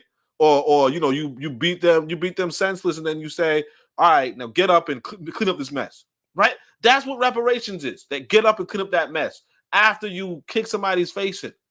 That's what it is. So the idea that you could sue Africa for reparations doesn't even make any sense. The idea that you could even ask America for reparations doesn't make any sense. Unless if you beat America down and then you say, all right, now clean up this mess, right? That's what then it makes more sense. But if you say, well, I'm not as rich as you after you enslaved me, so could I get some money? That doesn't make any fucking sense. They enslaved you so you wouldn't be as rich as them. They enslaved you so they could be richer than you. They did not enslave you so that you could then be as rich as them. You gotta get your mind right. But as far as Africa's concerned, again, African nations didn't exist at the time. There's this thing inside of America. If you're talking about American jurisprudence, whatever, right? One of the important things that was inside, I think it's in the Constitution, I'm not sure, but one of the important things is that you cannot create a law and then sue somebody. Nobody's could be held accountable to a law that was passed, after whatever event that happened. So if somebody makes something illegal, or if somebody says whatever, you can't necessarily be held to it. On that same principle, though, Nigeria didn't exist when we were being enslaved. Again, our slavery was from the 1400s to the 1800s. Okay, now you could technically say blah blah blah, but again, 1400s to 1800s, and it wasn't that long in America as far as I remember, because 1400s really deals with another people or whatever. But what I'm going to say is this: there was no Nigeria at that time. There could have been the Benin Kingdom, there could have been the the Ife, there could have been the Shona, there could have been Monomatapa, but there was no Zimbabwe, there was no Burkina Faso, there was no Nigeria. So there's no way you could hold these people, these entities, these nations to whatever happened, whatever other people might have done. On top of that, we would have been the people who were traded into slavery would have also probably have been participating in the slave exchange as well. So a lot of us ourselves would be a part of that party. But on the other side, again, I think the more important thing is this: people in Africa did not get the massive profit from slavery. Okay, the people who got the massive profit that you're suing for because of a massive profit idea, $1 trillion, whatever. No, if you were to sue people for your enslavement, you probably would get like a damn cookie or some shit. You know what I mean? You would get like a out of date, out of fashion handgun or something or trinkets. I'm not saying that people were only traded for trinkets, but for the most part, the amount of the reason why America made so much wealth off of black people was has nothing to do with Africa. Okay, or has nothing to do with the person who sold. The person who sold probably didn't really make a profit. If they did make a profit, it was probably a gun to protect themselves from being sold into slavery, and it probably didn't work out, right? Either way, what I'm saying, long story short, you're knocking on the wrong door, talking to the wrong people, asking the wrong questions. The main people who profited from the enslavement of African people were European people. The African people did not really profit. It's kind of like if you go right now, a lot of black folk are selling each other out right now in the hood, if you will, and they're not necessarily all wealthy, right? But they're getting guns to protect themselves, you know, or they're getting little, new socks and shoes. You know, that's the kind of shit. And you can't come back 500 years later and say, hey, you know what? Because you were doing some gang warfare and so, that doesn't make any damn sense. Okay. But I think the only thing I also want to say is that content was really, really stupid. That the whole video, it was too long a video, like literally playing the guy's audio for 2 seconds, then lecturing him on, oh man, you don't look good and you look stupid and your marriage failed and shit. Like, you're roasting the dude. It really was bad content. And I don't know why anybody would watch that. What do you get? Like I think sometimes when we talk about our people doing better, it's not just not using the N-word. It's also about us saying to ourselves, what are we focusing on? What are we spending our time doing? Because if you're spending your time listening to a guy roast another guy because this guy has some stupid opinion about whatever, it's like, well, what's the value there? Only thing I would say is, if I heard somebody say that kind of shit, I would say, look, you just don't understand reparations. Kind of what I just said. You don't understand reparations. You really shouldn't, put the blame on people, because if you're blaming African people, you're an African person. You know what I mean? None of the nations existed, all that kind of stuff. And I would just leave it at that. I'm not going into the guy's family history, the guy's family, and talk about his looks and all that type of shit. That's stupid. You're a grown damn man. And I mean, I don't want to, come into, I don't want to get into that and be, kind of be like ironic and like start roasting the guy, because I'm not into that. What I'm saying is that the reason why I'm a little bit irked is because I think that we shouldn't be like, I don't think we should see that. I think that people who are serious shouldn't even look at that kind of stuff. Because there was absolutely nothing of value there. And I understand a lot of people might enjoy that kind of shit, because I remember somebody told me a long time ago, Tweet Nasheed's funny and Tweet Nasheed roasts the shit out of people. But the whole point of like if we're really serious as a people, like, we got to get off of this, infotainment bullshit. We got to get off of infotainment, because especially if it devolves into you just roasting each other. Because say what you will about the white boy just before, and I'm not trying to praise no white people, because I don't do that shit. But just say what you will about the white boy before, he wasn't even roasting the guy. He wasn't, I'm trying to make you guys laugh. He was just informing you. And I mean, sure, there's a part of it that could, there's such a thing as subtle humor, but trying to just, going back to back. Oh yeah, you look stupid, man. You look like you have a shower since blah, blah, blah. That kind of, sophomoric humor, just I'm just trying to humor you guys so I can get you guys money type of shit. Like, that should be beneath anybody. And that's all I'm gonna say. Sorry. No, well stated. I appreciate that a bunch. Let's go to Brother Bakari, who in the chat says that's how you grow your channel, shit on black people. So, Brother Bakari, you want to expand on that? Hey, I'm having technical. Can y'all understand me? Yes, sir. Because I'm having technical difficulty. Some off. I don't even know what y'all saying. I'm gonna go and come back. Let somebody else go. I'm gonna step off. It's real static. All right. Let's go to Black Steel. Black Steel, what say you? So I normally don't like that guy. His voice irritates me, but I'm gonna stick to the topic at hand.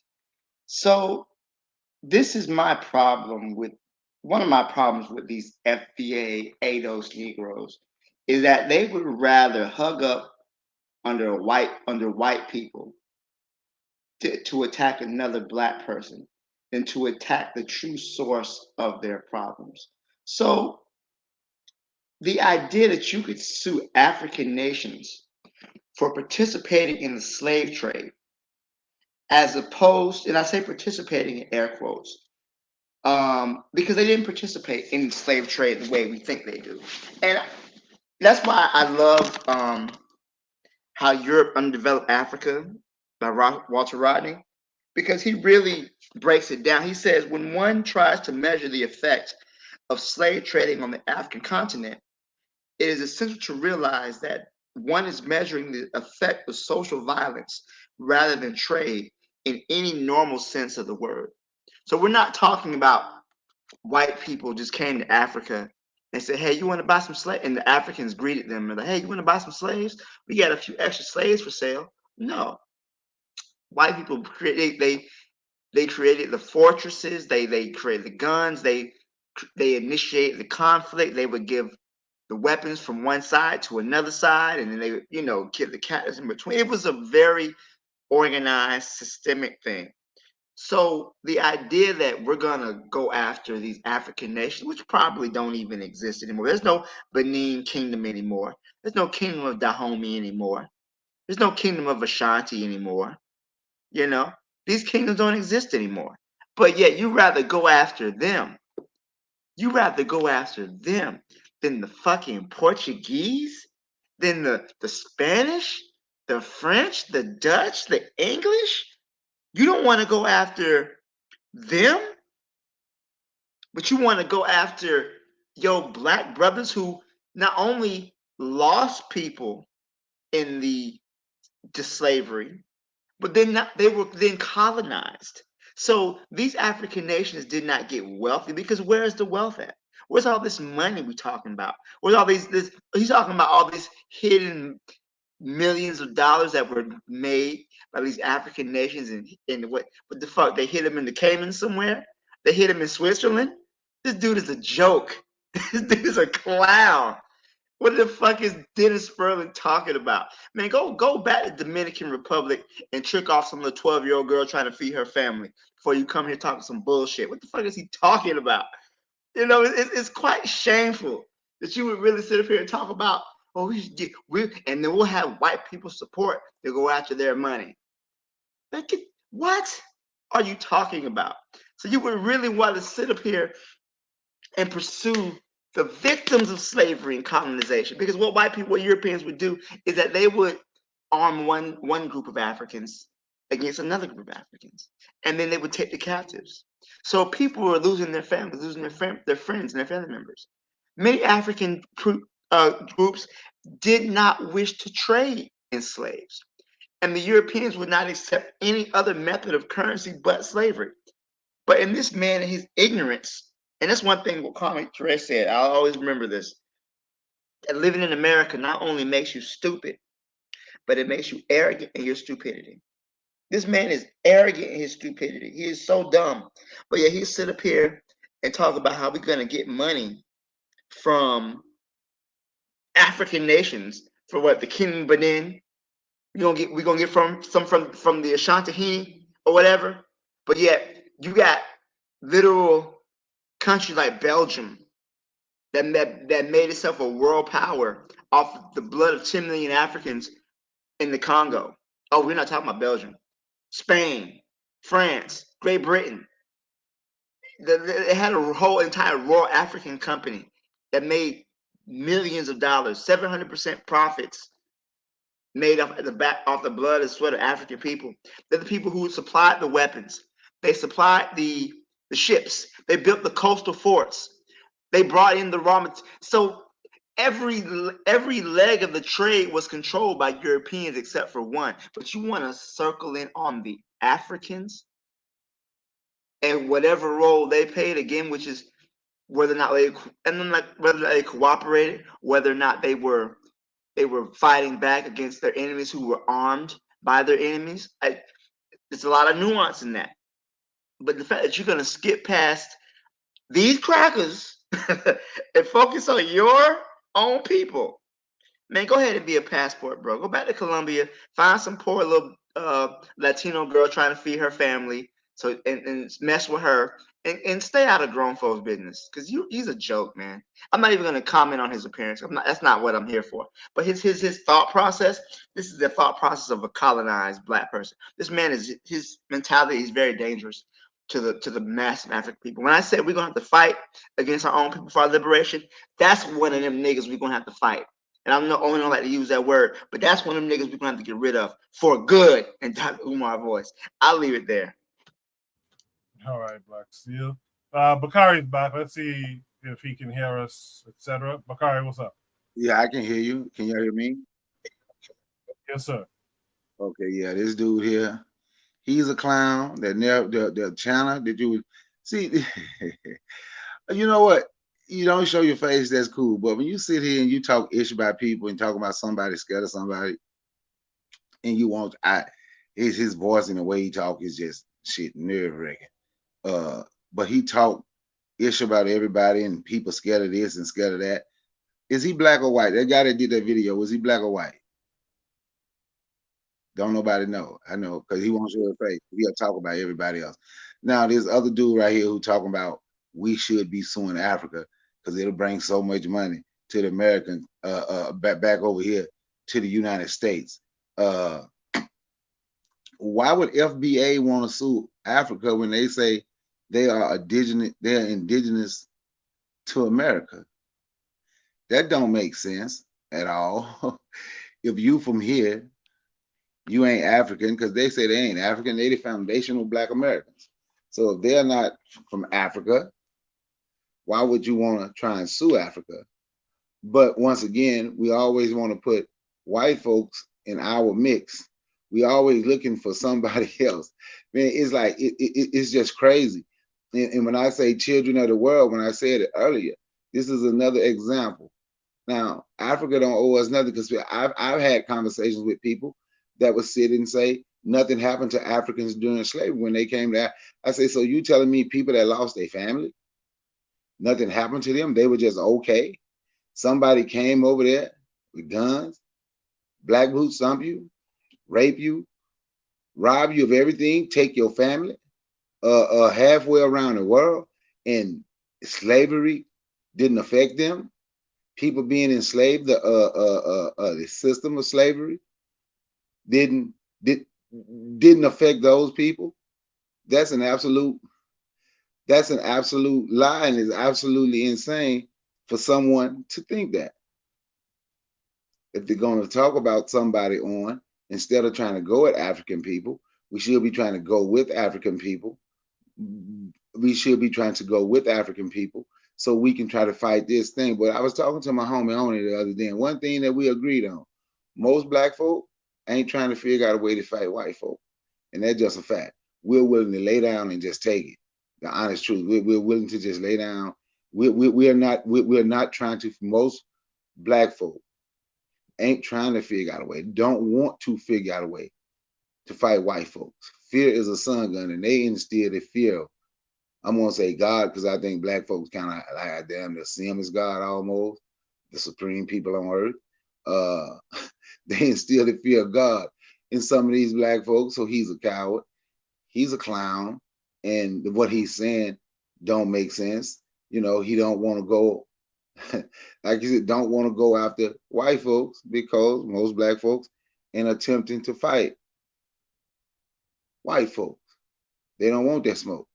That's why they ain't gonna talk noise about white folks on social media. And if they do, they damn sure ain't gonna show their face, most of them, because they know white folk will come see you. White folk will see about you. Throw you off YouTube, they'll do all that. We gonna always obey them damn rules they make. Always. But this dude right here, he just a damn clown, man. Is it? Well, actually, both of them, him and the dude, Nefertiti, whatever the hell his name is, he a clown too. Neferkari. Thank you for that, Brother Bakari. Bonnie, you heard everything everyone else had to say? You saw the chat? Yes. What are your... Yeah, I would like to concede my first statement and apologize for Brother Bakari.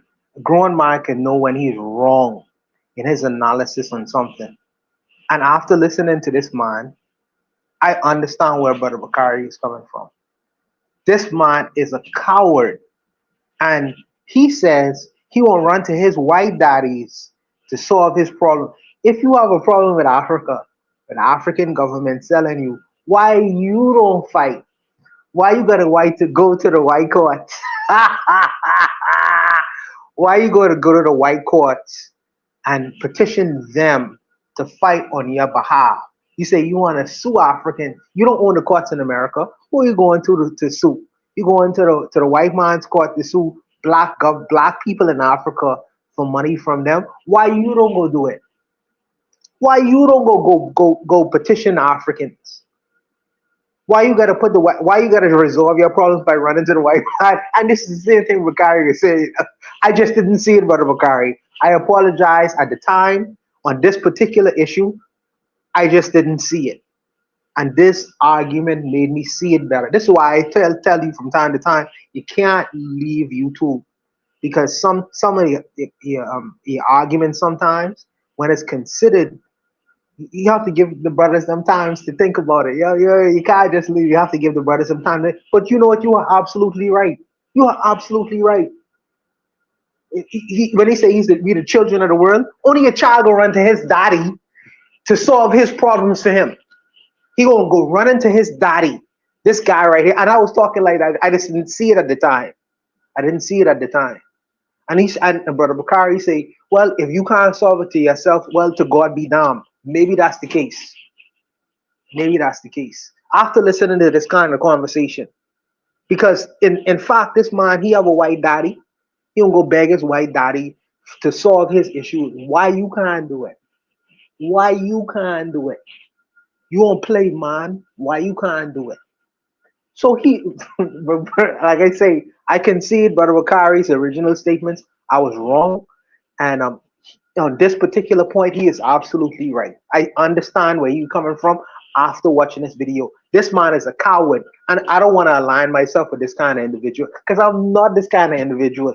I just really was trying to resolve an immediate problem that was in front of me.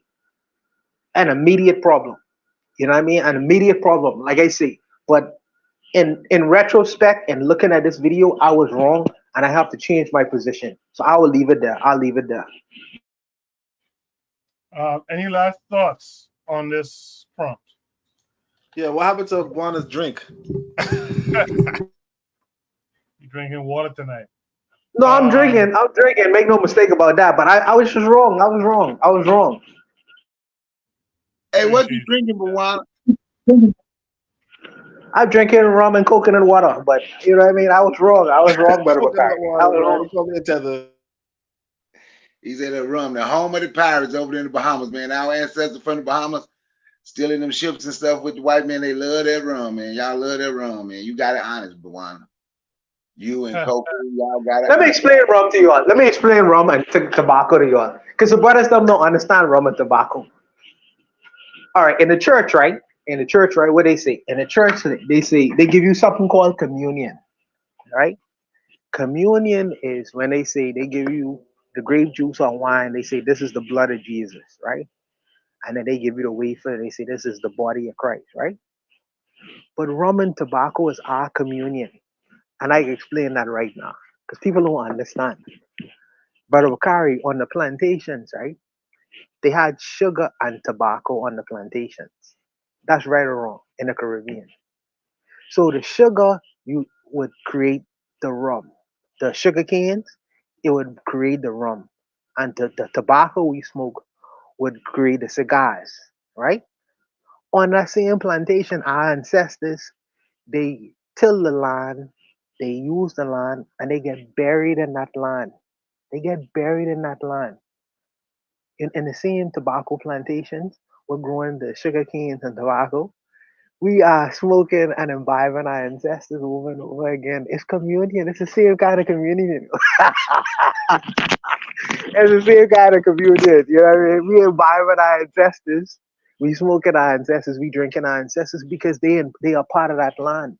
That's what they say in church. We call it communion, but we call it something different. We communing with our ancestors. Yeah, whether people don't know it or not. But needless to say, I'll just leave it. I'll leave it. That's a whole other thing. Whole other thing. Yeah, Buana drinking tonight for sure. For sure.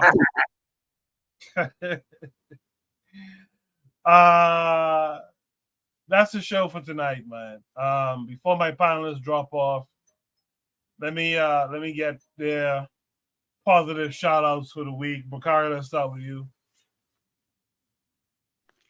A positive shout out. Man, I was in the spot the other night. I saw some beautiful black women. I even called on it and put it on face and let him look at them. Oh my goodness. I almost got in trouble for reckless eyeball. Ain't nothing in the world like a black woman. The greatest thing on the face of the earth. That's my shout out to beautiful black women. The greatest thing on the face of the earth. And by the way, support black women and hold your damn money. Hold your damn money. And before I go, I meant to say it last week. I'm gonna say it now. Everybody who listening, y'all need to run that damn cash app. Koku come up here every Saturday.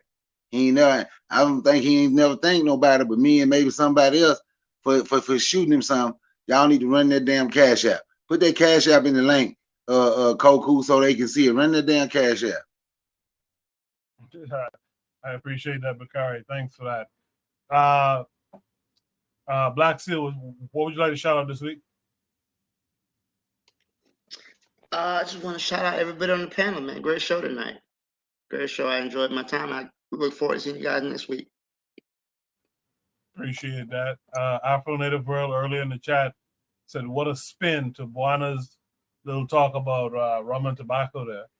Real Black Gentleman shout out is Ethiopia trying to get back to the sea through Somaliland, but they're getting opposition.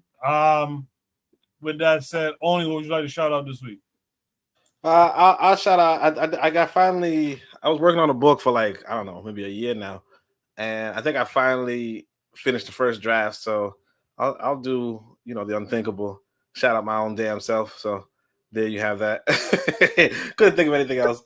That's it. All right, appreciate that. Man, what about them fine ass women I let you see the other night? You better shout them out. Yeah, let me shout out. Yeah, that sister was. You know, I would have done some reckless eyeballing myself. I ain't gonna hold you. We appreciate that. Last but not least, Buana, what would you like to shout out this week, my boy? Oh, shout out to you, Koku. You know, like Brother Bakari is right. You know, I need to pay my tithes. I don't think I'm gonna pay my tithes for this year. You know, but shout out to you for facilitating this particular platform, to have this Pan-African men's fellowship that we have every Saturday night. The women sit quietly and listen and judge us.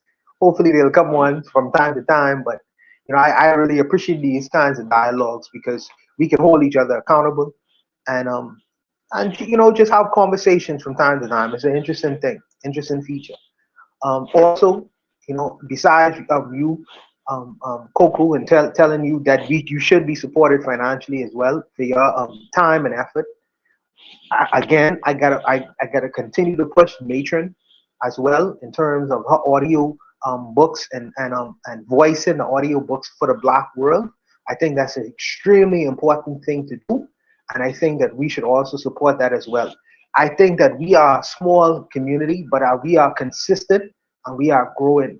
You know what I mean? We could be criticized, but there are people who are listening to our conversations, whether we know it or not. And I think that our conversations are important, despite the fact that, you know, you have your rah-rah out there and the misinformation out there. There needs to be a place where people could come to listen to solid information and solid advice, you know. And I think that all of the brothers are capable enough to give information that would be able to be fruitful to any person who would listen to what we have to say on the weekend. So I would just leave it there. And I respect all the brothers who came to show support on the panel. And by the way, the brother I Am African, who was making statements earlier, have the courage of your convictions to come on, brother. Have the courage of your convictions, not only to throw peanuts from the peanut gallery, but come on, man. We ain't gonna bite you. You know, come state your case in front of other men where all women where we could. That was a white boy. Don't call him brother. That was a white boy. That was a white boy. Oh, I don't know.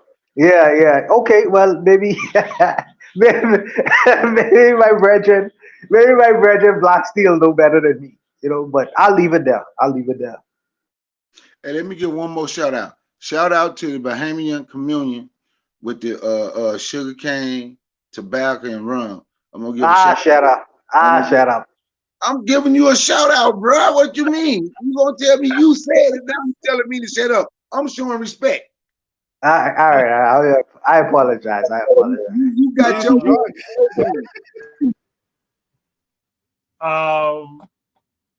Yeah, shout out to you guys, man. Shout out to you guys who come here every week like I do. It's not just me who's here every week. So shout out to you guys who add flavor and substance to these conversations. Shout out to you guys in the chat, like Trigger Happy 262, Afro Native World, Athrazer, and everyone else, Real Black Gentleman, etc. I guess we'll be back next week. Same time, same place. And shout out to the increased numbers of the views for the live show. I appreciate that too. Shout out to Zuli who's out there. Shout out to Kevin Carre. I'll see you guys next week, Saturday, 8 p.m. Eastern Standard Time. Until that time, support culture. If we don't support each other, ain't nobody gonna damn support us. Y'all run that damn Cash App. Run that damn Cash App. I appreciate that, Bakari. Until next week, guys. You guys be good. Peace.